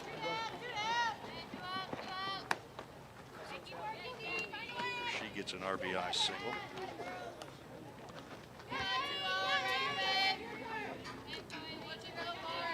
Twelve to 1. Two outs. At the top of the order, and we have a new player that I don't have her name. They didn't put her on there. She's pinch hitting for Michaela Fuqua. Guess I could guess.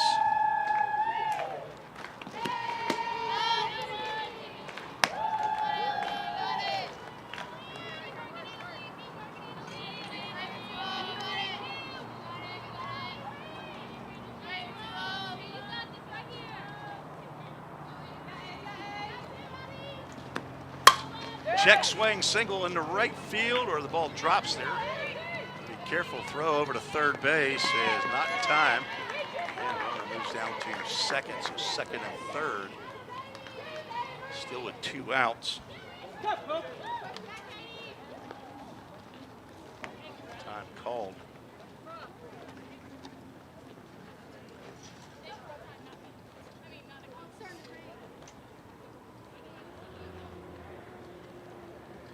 A little time to clean up my score sheet.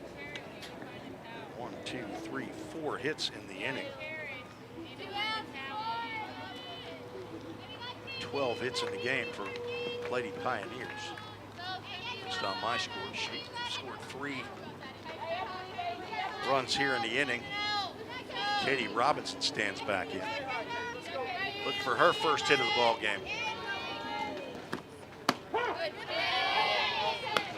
Change up in there for a called strike. Let's see if I have any idea.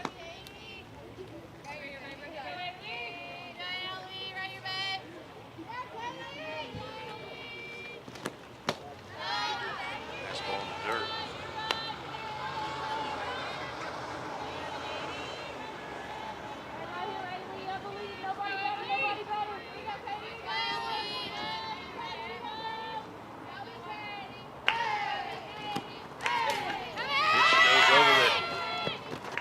glove of the catcher. Wild pitch scores another run.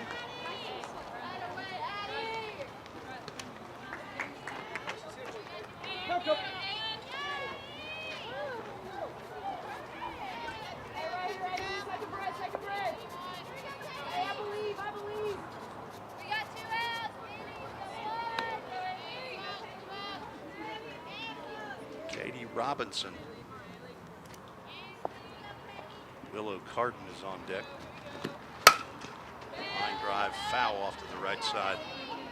Count moves to 2 balls and 2 strikes, 2 outs. Runner at third base, whose name I don't know. Could be Carly Costley. Transfer from Johnson University. So who else has not gotten into the game? Strike called on the inside corner. That will end the inning. Annalee Moore finally gets the final out. It's her first strikeout. Lady Pioneers score 4 more. Take a 13-1 lead. Take a break. Be back on the Ball State Sports Network.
Welcome back to Ball State Community College. Figured out what the phone's for now. Is first pitch in there by Sharice Nichols will hit Abby Stokes, leading off the top of the 6th. First hit batter by Ball State pitching. Back to the top of the lineup, Kara Wheeler. So that's the dugout calling me to give me the information regarding changes. So I guess that was Wes Buckner, the manager, that called. So appreciate them. Avery Wright now in for Michaela Fuqua. So that's who batted for her. Single, stranded at third base. So Avery Wright from Arlington, Tennessee. 2 balls, no strikes now to Kara Wheeler from Sharice Nichols.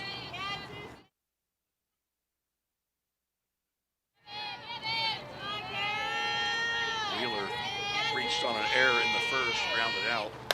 In the third, fouls that pitch off. Goes 2 balls and a strike. Nichols on for her second inning of work, following Laura Walker, who is now the DP in for Chloe McKee. 10th spot in the Lady Pioneers batting order. It's 3 for 3. Ground ball, that will slip through into right field for a base hit. Just to the left of Avery, right. Two runners reach here in the top of the 6th inning. The second hit of the ball game for Cumberland.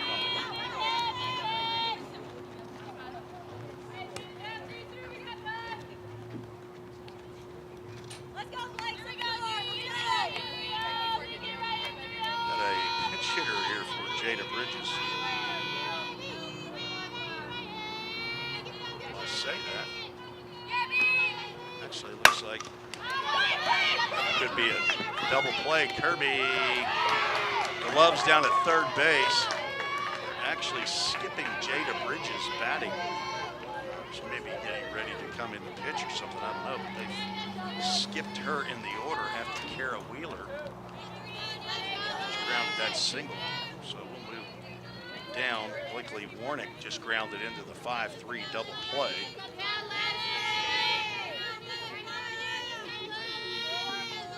Two are out. Leslie Bartoli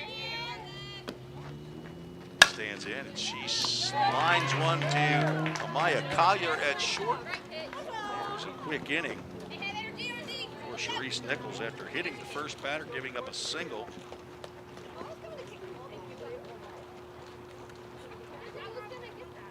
A ground ball double play to Lydia Kirby, who stepped on third and threw to first. The tag was applied by Erica Abbott to retire Blakely Warnick.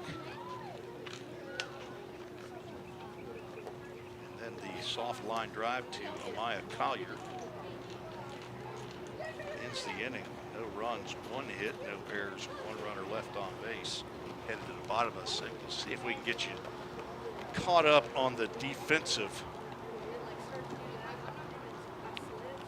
alignment of the Lady Pioneers. Caitlin Dillard now in left field. Katie Robinson in center.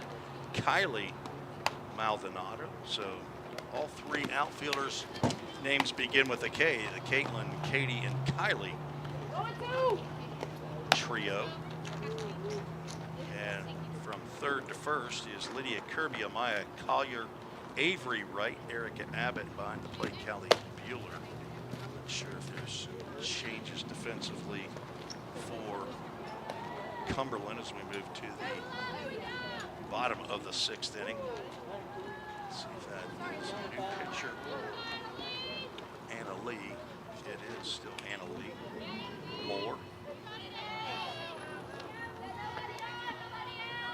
Better make sure you get your sleep.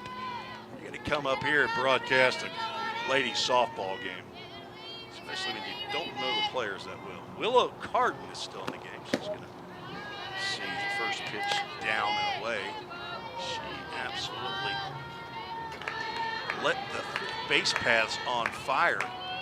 Her line drive that went over the right fielder's head. Heavy Stokes, I assume, is still out there. She's moved back in to the right a little bit now. Change up, misses down.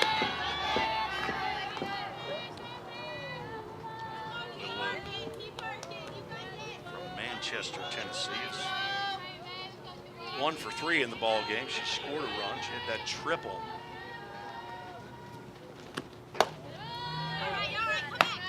3-ball, no strike count.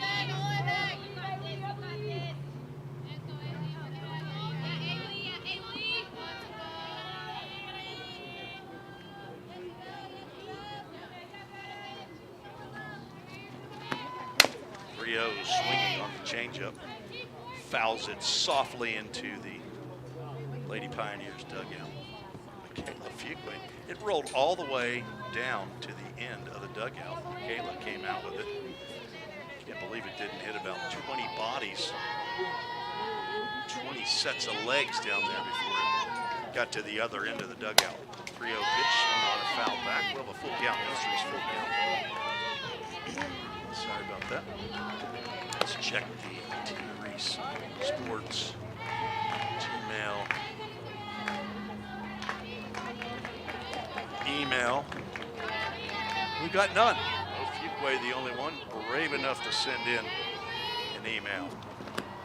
Swing and a miss as Anna Lee comes all the way back to 3-0. Cardin swinging. She struck out the last two batters she's faced. Brings up Lydia Kirby. Lydia looking for her first hit. Hard to believe that Lady Pioneers have 13 runs on the board, a dozen hits, and Lydia Kirby doesn't have one. Doesn't have a hit, she doesn't have an RBI. She can change out with one swing of the bat, though. 16 home runs a year ago, and at least 103 RBIs. Smokes up and down the right field line, but it could have been caught in foul territory, just off the glove of Abby Stokes, who was playing Kirby right on the line, just out of your viewing area. Just glanced off the glove, and Lydia Kirby pretty happy that happened. Seeing an 0 for 3 spot with a wall. She has scored a run. Actually, it wasn't her that scored. Somebody else pinch ran for her. This is up.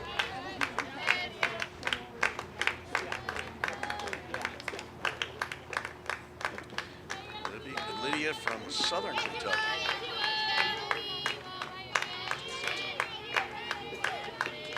First team All-American as a freshman. Drives one again out to right field. Stokes is going to be able to handle this one. We're out number 2.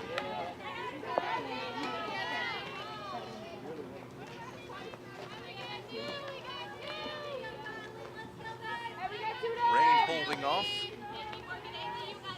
Earlier this morning showed a 100% chance of rain. Now it's saying thunderstorms possible around 4 p.m.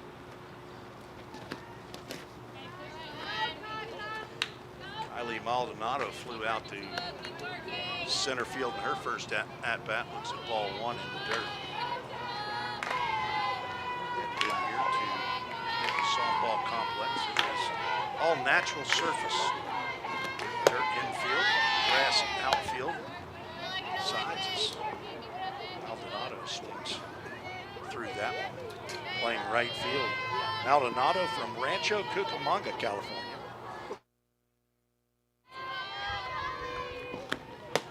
Transfer from Ottawa to University. Down in the count, 1 ball and 2 strikes. She's a freshman. Apparently redshirted at Ottawa University. Not sure where that is. Have to get on the Googler. I'll get my research assistant right on that. This is up.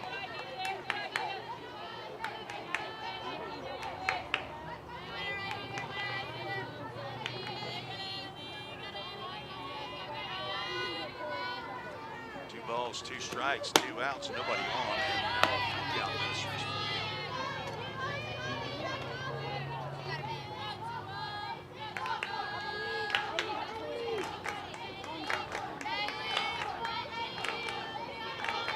3-2 pitch coming. Anna Lee Moore drilled out to right center field. That's going to get by the center fielder, Kara Wheeler. On to second. Relay is cut off. And with a stand-up double is Kylie Maldonado.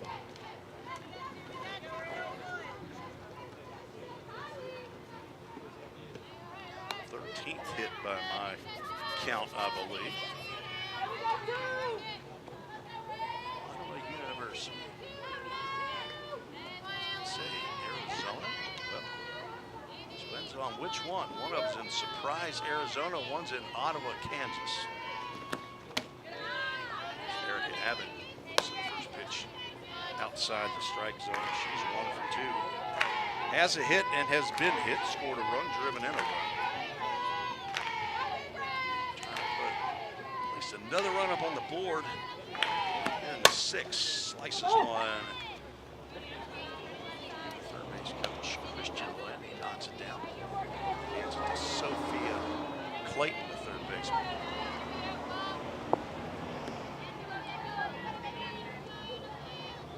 Says they have online campuses. Arizona, Kansas, Wisconsin online. Bunt right in front of the plate. No play there. Nobody at second base. Let's see. The center fielder comes in. count that as a double. I'm just going to count it as a single and as a heads-up base running play by Eric Abbott. Which runners a second and third with 2 outs. Maya Collier stands at the plate.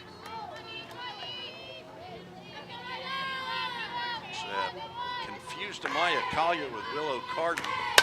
She's the one that was smoking around the bases. Both of them had triples. One, Willow Carden was down the left field line. Maya Collier was over the third baseman's or right fielder's head, who Abby Stokes now playing over toward the line. Just wearing around the bunt as Collier fouls it off. Down the count, 0-2. You might think, why are you bunting up 13-1? Well, it's a way to. It's the game that you play. So here in the fall, you're practicing the game that you're going to play in the spring. Fastball misses up. It's not about running up the score. It's about working on things that you need to work on. See some umbrellas out in left field, so maybe, and also in the stands. I see a flat umbrella to my right. There's a ground ball to the left side, gloved and thrown on to first base. Emma Reese to Blakely Warnick for out number 3. As Cumberland holds Fall State scoreless here in the 6th inning. No runs, 2 hits, no errors, 2 runners left on base. Through 6, we're scheduled for 10. We'll see what happens with the rain here in Gallatin, Tennessee. We'll be right back on the Fall State Sports Network.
Top of the 7th.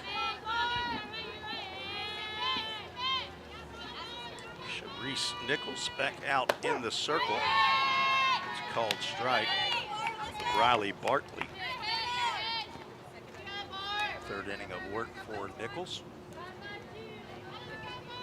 Bartley 0 for 2. Slider action. Still inside.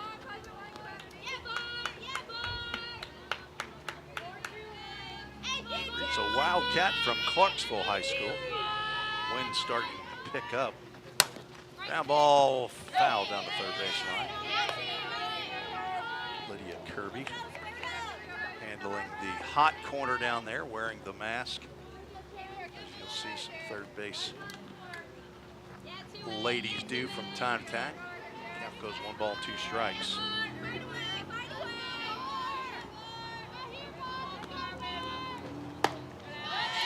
Up, misses up.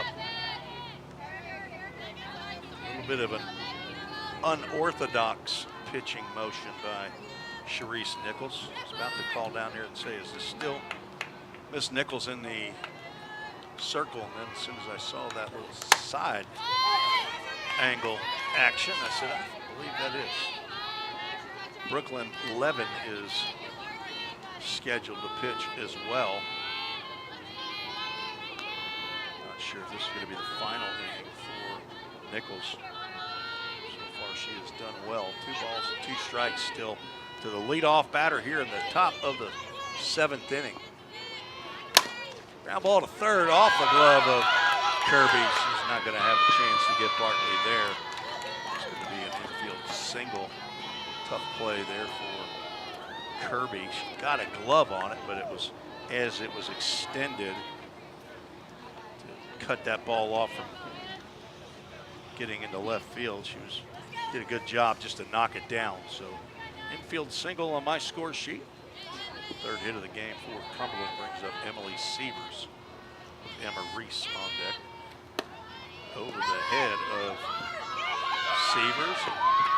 That will allow Bartley to go down to second base.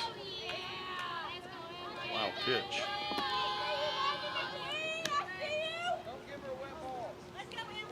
Oh, Fuquay, appreciate the email again and appreciate your kind comments. Can't tell it, folks, I do enjoy doing this. It's just like ESPN, only totally different. There's a bunt out in front of the plate. Nichols gets to it, but the throw to first base. Not sure why Bartley didn't go to third on the initial play, but I guess she thought it was going to be caught. Throw to first base is errant. So Sievers is going to reach on the error. By the pitcher, Nichols. Down to third base goes Barton.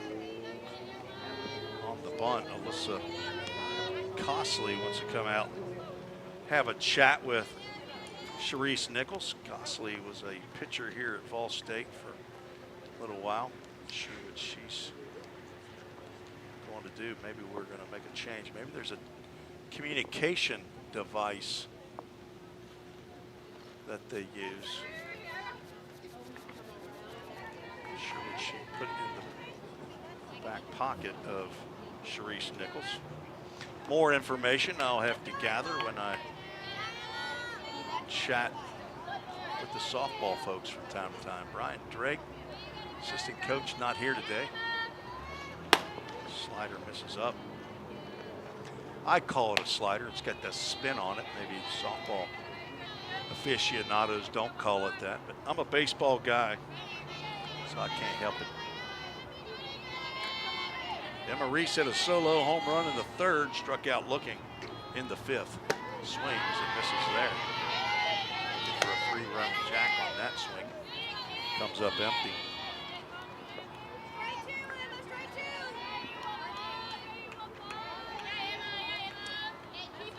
Caitlin Davis, the #1 pitcher from a year ago, not pitching in the fall. She had a surgery, I believe, over the summer, and so she is rehabbing. She had an outstanding freshman year as well. She's also from Manchester, Tennessee. Went to Coffee County High School. Here we go, had 19 wins. Foul tip at the plate. Have to look up the all-conference first team and second team awards, but I'm sure that Caitlin Davis was, if not on the first team, definitely on the second team, along with Michaela Fuquay, Corey Harris, Katie Davis. Swing and a miss on a high fastball. Down goes Reese for the second time. Second strikeout of the game for Nichols, and both of those have been Emma Reese. Sophie Clayton, the third baseman, stands in. She's 0 for 2. Robbed of a base hit by Kylie Maldonado in the 5th inning.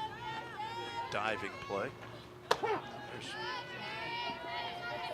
pitch right down the can for a called strike.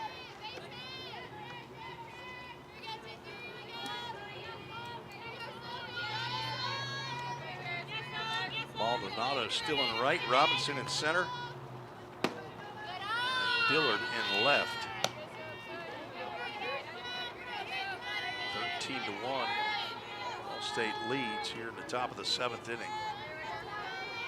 2 runs in the first, 3 in the third, 4 in the fourth and the fifth. A 13-1 lead. This ball up. On deck, right fielder Abby Stokes.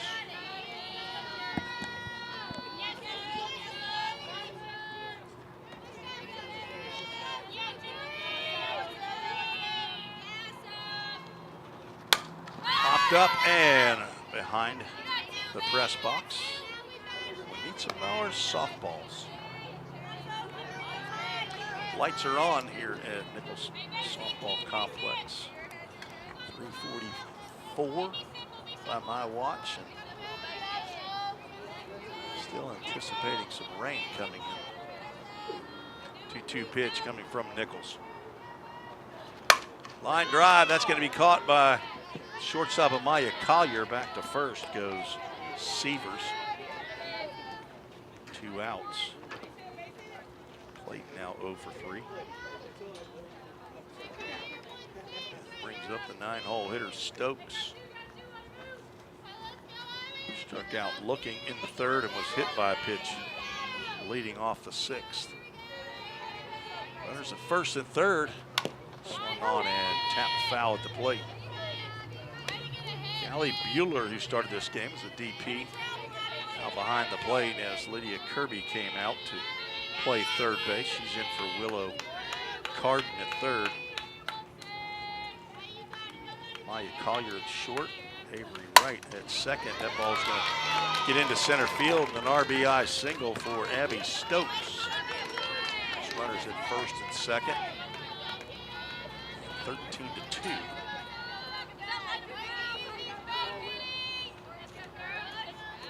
2 hits in the inning. Infield single by Briley Bartley off the outstretched glove of Lydia Kirby. Bartley comes in to score on the RBI single by Stokes. Back to the top of the lineup, Kara Wheeler, who's 1 for 3, stands in. Lays down a bunt. Nichols going to have to glove, and she does. Throws on to first base. Actually, Lydia Kirby overplaying first base now. That was not Lydia playing third. Look over and see that that's not Erica Abbott, but a 1-3 put out ends the inning. 1 run, 2 hits. There was 1 error and 2 runners left on base. Head to the bottom of the 7th. Well, a new pitcher in the circle for Cumberland. We'll tell you about her when we return on the Ball State Sports Network.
Tim Reese back on the Ball State Sports Network. Move to the bottom of the 7th inning. New pitcher on, number 49. Here I'm calling her Callie. I don't see a 49 on the roster, and I have actually looked at the entire roster. this time. Fool me once. Shame on you. Let's see. Who might be Callie on here?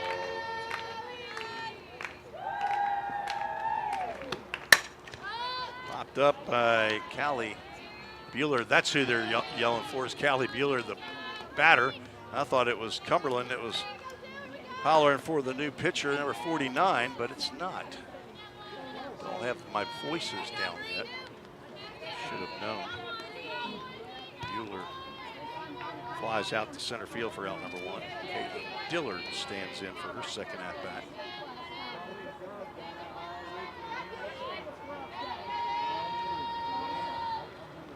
Grounded out the second in her first plate appearance. Looks at ball 1. Still see some umbrellas up, but it's not significant enough for me to really see out here. The wind has died down a little bit. It looks a little brighter actually here, but I don't think it's the lights taking effect. I think the cloud cover, most of the rain appears to be north of Gallatin. 2-0 pitch coming to the left-handed hitting Caitlin Dillard. Now 3-0 pitch. Not a 49 on the roster. Oops.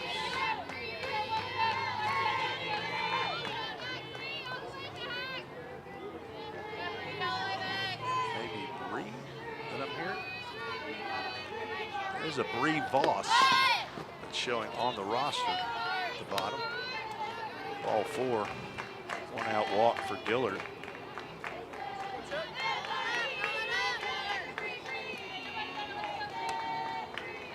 Now Laura Walker will get her second AB. Singled to right, drove in a run, and later scored.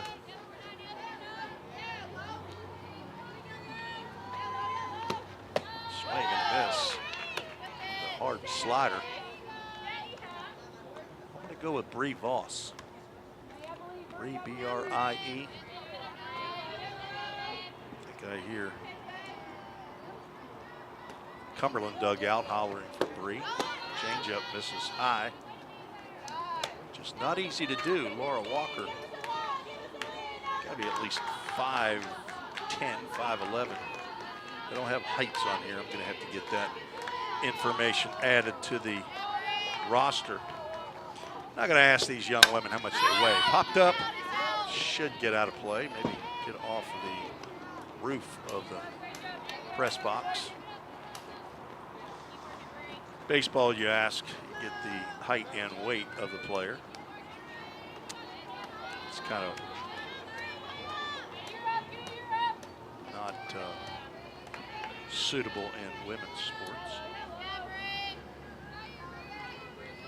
They're sensitive about their weight sometimes, even when they're stick thin. Like my wife. Laura Walker hanging tough, 1 ball, 2 strikes. See how many at-bats she got last year. 19, called strike 3 at the knees there. Turn around and take a seat. Now 2 outs after the first strikeout by.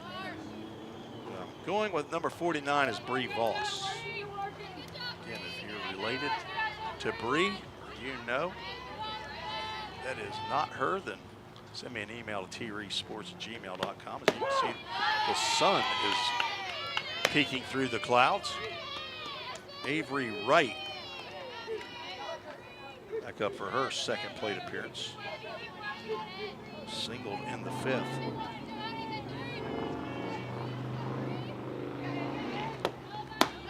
Runner goes, pitches high, throw down to second base, and the tag not applied. Stolen base for Caitlin Dillard. I count 7th stolen base. Avery Wright, freshman from Arlington, Tennessee. Fouls that one off. They wear the number 28.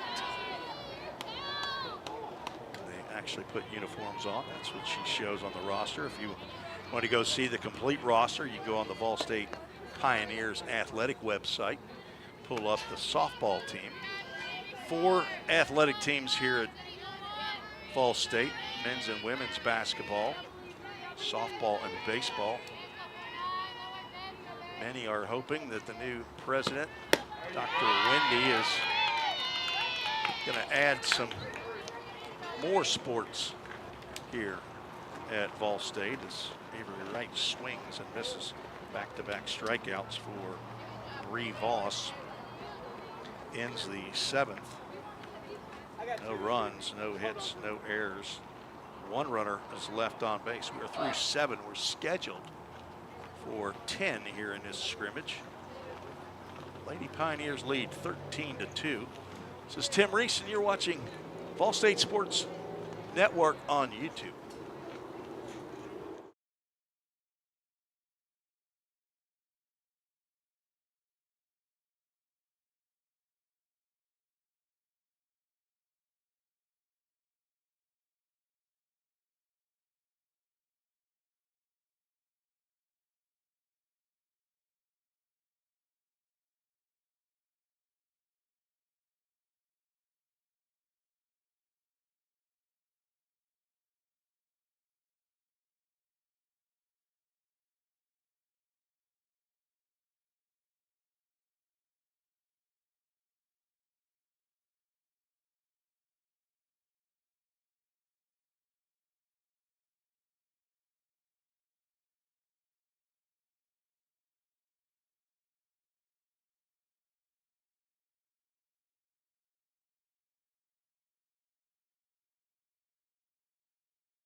Top of the 8th inning, and a new pitcher on for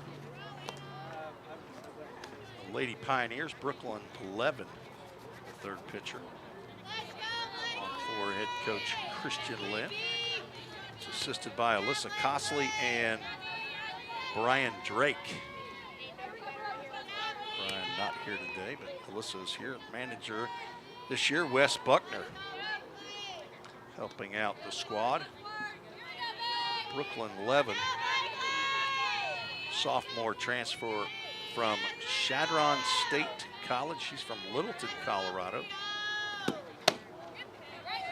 pitch she delivers. We are moving right through Jada Bridges. I'm not sure if she's hurt or she is not batting any longer. Blakely Warnick is leading off here in the 8th, so that basically has a 8-person batting order now. Warnick 0 for 3. Should have called strike.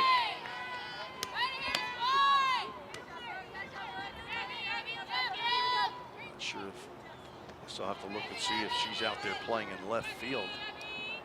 So she started the day, went 0 for 2 and has missed her last 2 at-bats. Swing and a miss is 11. There's a little speed on that one. We got changes around the infield. Looks like Chloe McKean is over at first base. I think that's still Avery Wright at second. Amaya Collier is at short. It's not, I thought it was Lydia Kirby down at third, but as the off-speed pitch gets in there on the outside corner and sets down Warnick looking. First batter that Levin sees is a backward K in the book.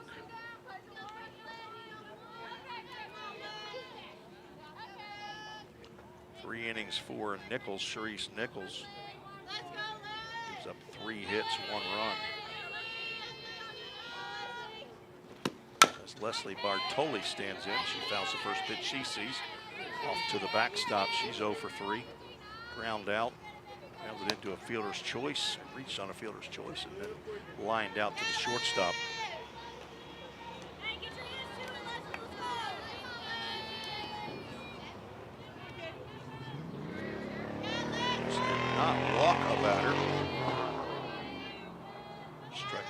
and hit one. There's some speed on the outside corner, called strike. Levin, the sophomore's transfer, making good use of her time in the circle for the Lady Pioneers. Change up, half swing down to third. Throw over to first base, retires Bartoli.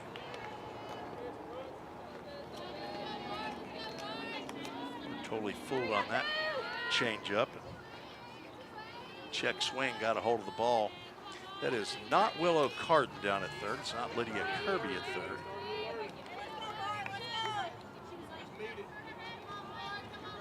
But she's played. She is. Let's see if I can figure out who that is. She's batted. Fastball right down the can to Briley Bartley. Could it be Kirsten Smith? Let's see if she's an infielder. Kirsten shows as an outfielder on the roster.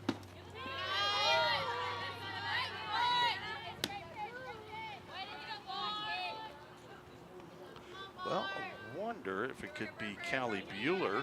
No, I guess it could be. Got a new catcher. Whoever it is left-handed. A left-handed catcher. Ground ball, chopper in the hole. Shortstop, going to be a tough play. Long throw. Amaya Collier stepped into that one. Nice play for a 1-2-3 inning. Nice stretch over there by McKean. That Bartley does not, let's say, not run well, so Collier had time to make the throw, and she threw a dart over to McKean for a 1-2-3 inning. Headed to the bottom of the eighth, 13-2. Ball State leads. We'll be right back on the Ball State Sports Network. We're all working in the cloud. But what really is the cloud? If you start pulling back the clouds themselves, you find out it's an infrastructure. Computer science is really computer engineering. Right now, Middle Tennessee is quickly becoming a growing tech hub with several IT companies that are looking for skilled workers. if you're pursuing the CIT program at Ball State, you're preparing yourself to fill those positions. Have you ever wondered what happens when you click Buy It Now? A whole series of transactions take place, from the manufacturer to your front door. That is logistics and supply chain management. At Vol State, we offer end-to-end supply chain courses. Going into the future, our students need to understand these processes. A lot of business is dependent upon getting a product on time. Students here at Vol State are able to leave here with that knowledge. Because the supply chain Is counting on me.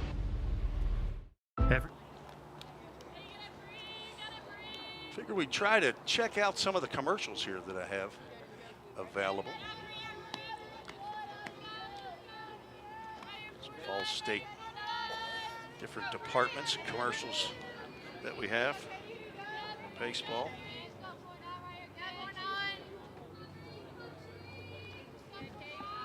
And it worked. Didn't know if I had the right electronics for those commercials to work, but they did. Katie Robinson, Willow Carden, and Kylie Maldonado. No, Lydia Kirby, as that pitch is fouled off.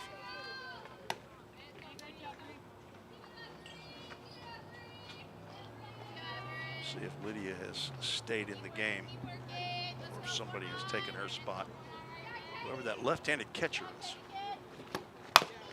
Tapper foul, that'll go down to Christian Lynn, the third base coach and head coach here in his second year. He was interim head coach a year ago after his dad, Johnny Lynn, became the new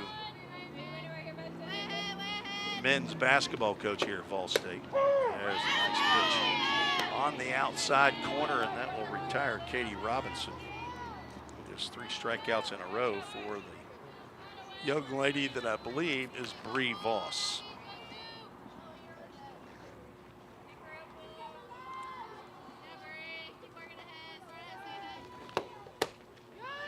Pitch high.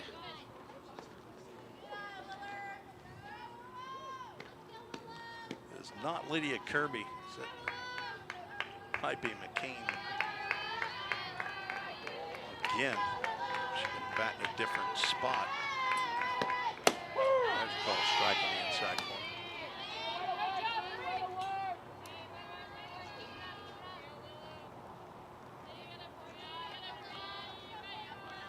Ball, 1 strike, 1 out, nobody on. We're in the bottom of the 8th, scheduled for 10 innings. Here in this fall scrimmage. First softball broadcast of the fall.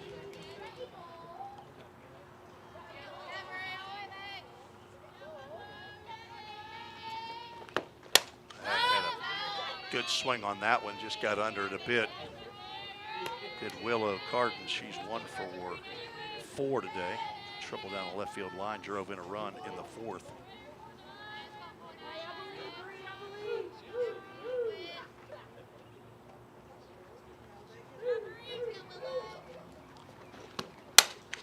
Ground ball, 1 hop too short. Emma Reese over 2. Blakely Warnick for out number 2.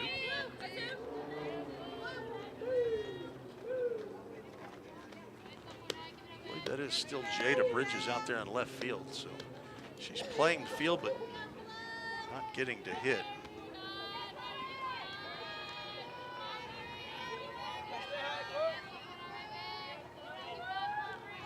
And I believe this is Chloe McKean, who batted earlier. Puts one right off the end of the bat, gloved by Voss. The throw is a little offline, but the tag applied by Warnick for out number 3. 1-2-3 inning. That's the first time the Lady Pioneers have gone down in order. Here in the bottom of the 8th. So Voss has retired 6 of the 7 that she's faced.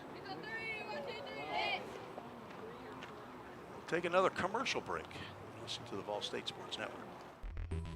Cybercrimes take place online, and companies need more well-trained workers to stop it. Vol State is training me to help combat cybercrimes in the future. We're training them for those type of jobs that are out there. Vol State CIT programs prepare students to earn industry standard certifications within the IT industry. I choose Vol State because the future needs me now. My story could be your story. I took business management because I want to have my own business one day. It was time for me to take that step and enroll in Vol State. When a student comes to Vol State, they can leave here with knowledge that applies to all aspects of business. A degree in criminal justice can help you find the exciting career that you've been looking for. As a member of law enforcement, as a crime scene investigator, a teacher in a classroom, a detective working on cases, a lawyer or a judge, or nearly any job where you get to put the bad guys away. Learn more at volstate.edu.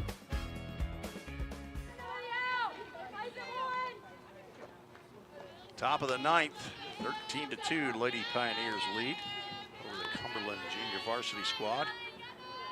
Brooklyn Levin on for her 2nd inning of work to face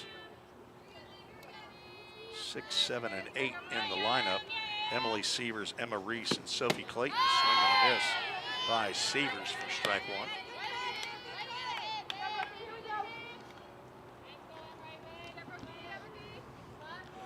Thanks for joining me on this Monday afternoon. Took a little bit off of that one, and Severs fouls it to the Lady Pioneers dugout. Yeah, I'm going to go with, let's Chloe McKean at first. I believe it's Avery Wright at second. Amaya Collier at short. I think that might be Callie Bueller. I'm sorry, yeah, Callie Bueller was catching. It's definitely a different catcher here.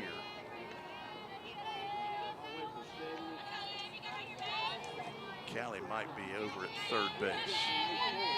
Not heard anything different here on the bat phone as swing and a miss. And 11 sets down the Sievers on strikes. It's her second strikeout in an inning and a third. Sievers now 0 for 4. Emma Reese stands in 1 for 3. Solo home run and a couple strikeouts. First time she's faced 11. Third pitcher on for the Lady Pioneers. She can dial it up there pretty good. Got the sleeves rolled up to the shoulders. Towel tucked into the belt behind. Black pants. It's a different look than I've seen from the Lady Pioneers. First fall game that I've ever broadcast for them. So I'm not used to seeing what they're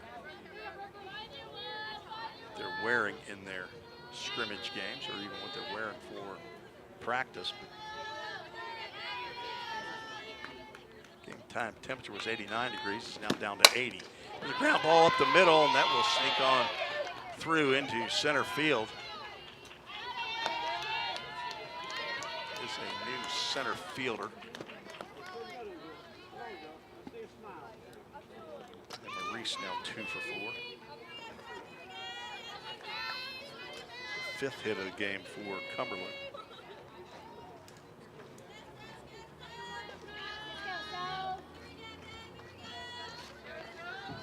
There's a chance that's Caitlin Dillard that might have moved over. Not sure.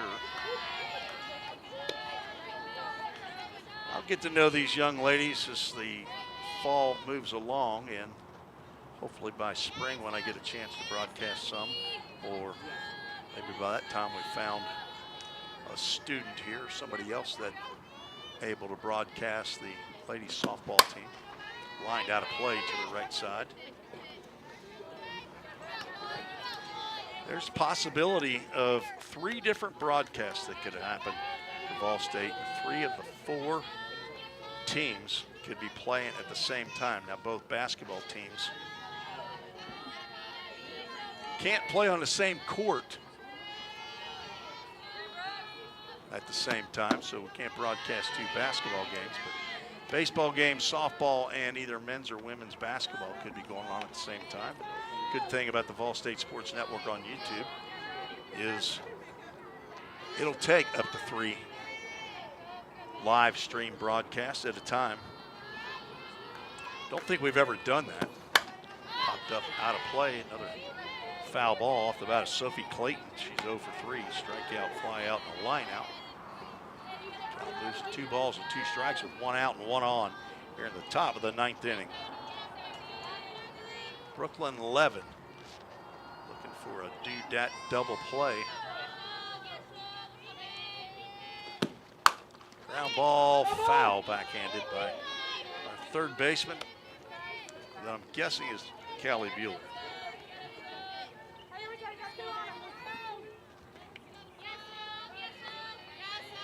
Catchers on the roster are Kendra McNeil, freshman. Addie Knoll, also a freshman. Foul tip at the plate. Count remains 2 balls and 2 strikes. Of course, Lydia Kirby and Callie Bueller have already been behind the plate.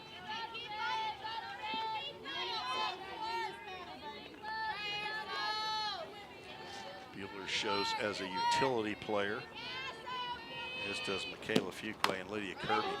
Another foul ball off the foot of Clayton. So, but straight up catchers, but I think there's some injuries going on. So maybe Kendra McNeil and Addie Knoll are injured, I'm not sure. Knoll's from Gallatin, went to Liberty Creek High School, the newest high school here in Sumner County. McNeil's from Nolensville. Another foul ball, this one down to first base. Chloe McKean gloves that in foul territory. McKean's the young young lady that brought up the changes up here to the press box.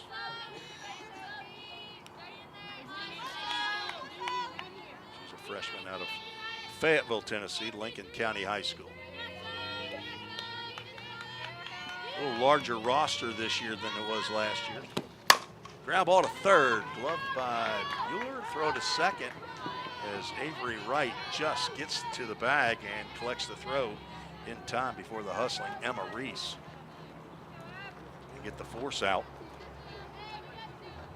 So Sophie Clayton changes places with Emma Reese. Nice play by, again, I'm assuming that's Mueller down at third.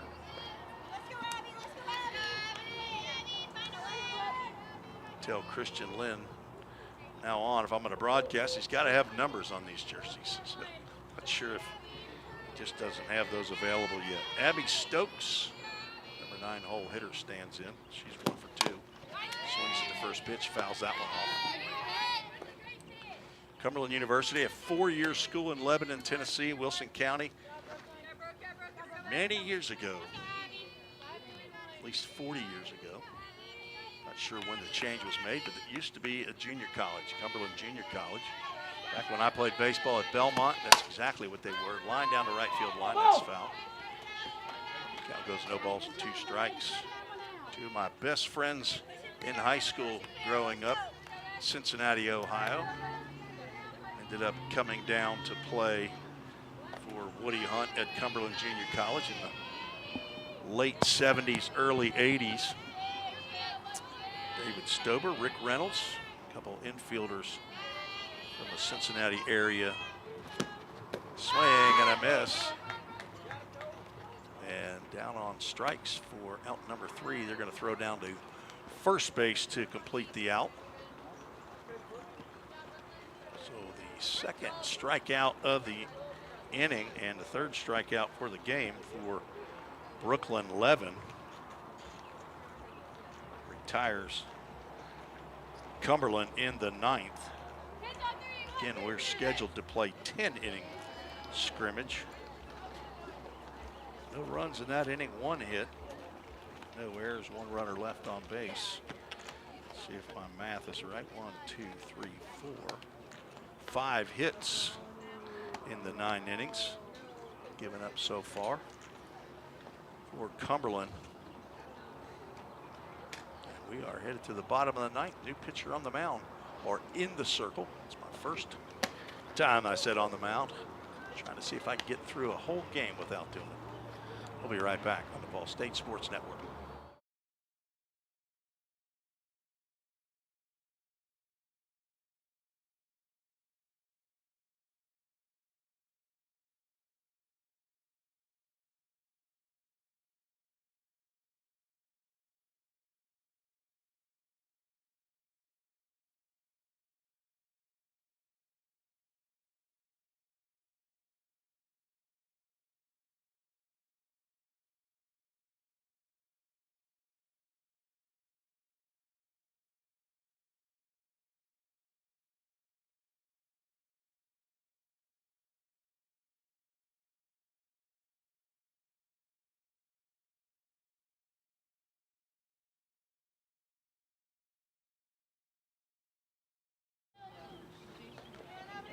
Bottom of the 9th we go. We have enough devices here. I like to print off rosters when the other team. This one I have to get on my phone. Stephanie Schrader is the new pitcher.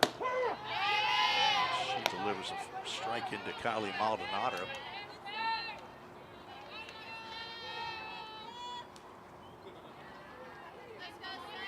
So the 5th pitcher on for Cumberland. High fly ball out to center field.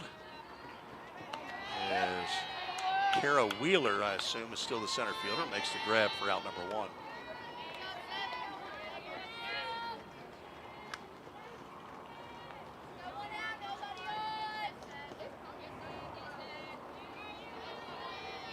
right, and new batter here, I don't have a name.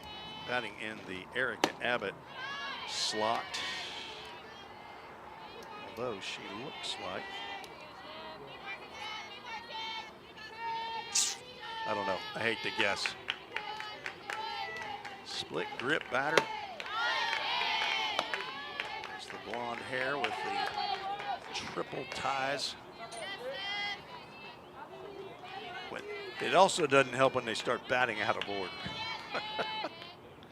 Could be Kirsten Smith again batting. She batted earlier, so I don't know who this is. Hitting in the bottom of the ninth. I'm not keeping the stats for them. I am keeping a score sheet. I would like to be able to tell you who this is. Foul tip straight back. Hopefully, if you're related to her, you know. With this zoomed in look as to who she is, trying to get you the best views that we can. Again, this is not ESPN, folks. Right now, this is Full Count Ministries and Tim Reese's equipment that's being used. We do have softball equipment. So that ball is skied out to center field as Kara Wheeler would get another opportunity. She makes the grab for out number 2. A.J. Fawson, the head audio video man here at Vol State, been a huge help for me since I've been broadcasting, and he has collected equipment for both baseball and softball. I did not get here soon enough to get squared away on the softball gear as Maya Collier swings through that slider from Stephanie Schrader.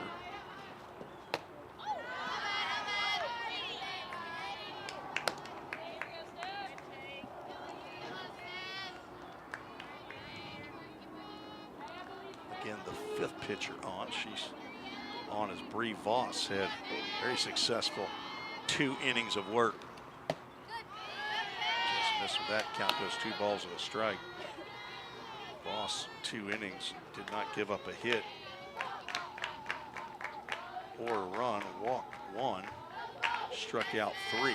Best performance by far by any of the 4 pitchers previous to Schrader. Swing and a miss. Pitch high and outside by Collier, who's 1 for 2. I'd like to see her hit the ball in the gap again and start running the bases. Hey, I thought Michaela Fuqua was fast. This young lady right here, pretty quick as well. And not going to run the bases here. Is another 1, 2, 3 inning. As Collier goes down on strikes. We will head to the 10th. 13-2. This will be the final inning coming up. Not sure if Vol State will hit in the bottom of the 10th. We'll find out together after this half inning. You're listening to the Vol State Sports Network. We're all working in the cloud. But what really is the cloud? If you start pulling back the clouds themselves, you find out it's an infrastructure. Computer science is really computer engineering. Right now, Middle Tennessee is quickly becoming a growing tech hub with several IT companies that are looking for skilled workers. if you're pursuing the CIT program at Ball State, you're preparing yourself to fill those positions. Have you ever wondered what happens when you click Buy It Now? A whole series of transactions take place, from the manufacturer to your front door. That is logistics and supply chain management. At Vol State, we offer end-to-end supply chain courses. Going into the future, our students need to understand these processes. A lot of business is dependent upon getting a product on time. Students here at Vol State are able to leave here with that knowledge. Because the supply chain is counting on me. Top of the 10th we go. Brooklyn 11 for her third inning of work. Laura Walker went 4 innings. Gave up 1 hit, 1 run, 1 walk, 3 strikeouts. Sharice Nichols, 3 innings, 3 hits, 1 run.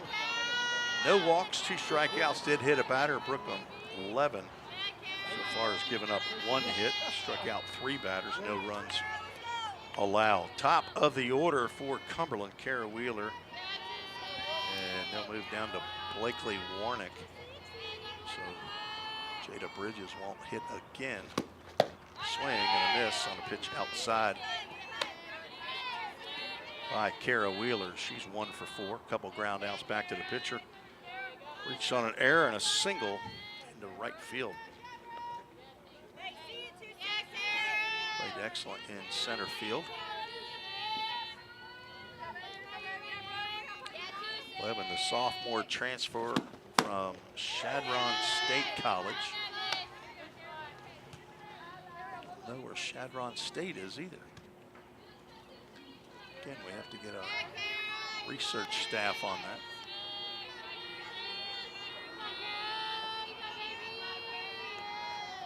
One pitch, tapped right in front of the plate. Off the mound is Levin, and she gloves and throws over to first base. McKean stretches for the out. Third time that Wheeler has grounded out to the pitcher. Chadron State College in Chadron, Nebraska.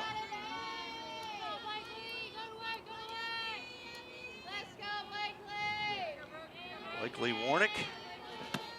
Her 3-hole hitter grounds over to the right side. Easy play for McKean at first base. 2 quick outs here in the top of the 10th. It's a chance that Vol State will hit the bottom of the 10th so that Stephanie Schrader can get 2 innings of work. That's what I'm going to guess is going to happen. Leslie Bartoli stands in. She's looking for her first hit of the ball game. She's 0 for 4. She swings and she's got it right past the first base bag, and she will hold up at first base just under the glove of Chloe McKean. She slithered that ball right under the glove and just to the left of the first base bag. The 6th hit of the ball game for Cumberland. They scored 1 in the 3rd on a solo home run by Emma Reese and a single run in the 7th as Riley Bartley stands in. First pitch misses high and away. Riley is 1 for 4. She singled and scored in the 7th.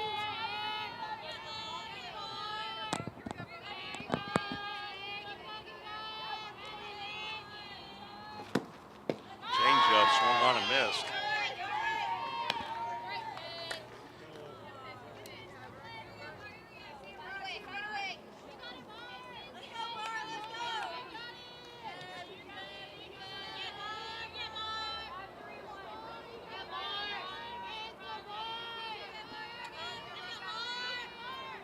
One pitch. Fastball low and inside.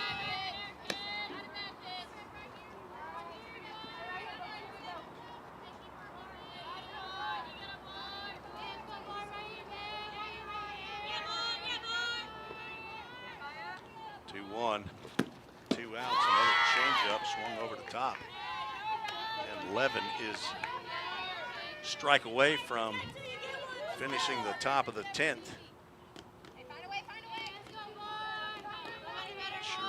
Bridges is hurt or not. She was out there playing left field.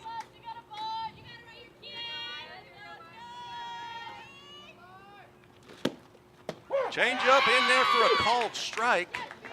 Down goes Bartley, and successful 3 innings for Brooklyn Levin. She strikes out 4, gives up 2 hits, no runs. As looks like that will end it. So Stephanie Schrader will not get another inning, as the teams will meet at middle of the field. We'll have a final in 10 innings, 13-2.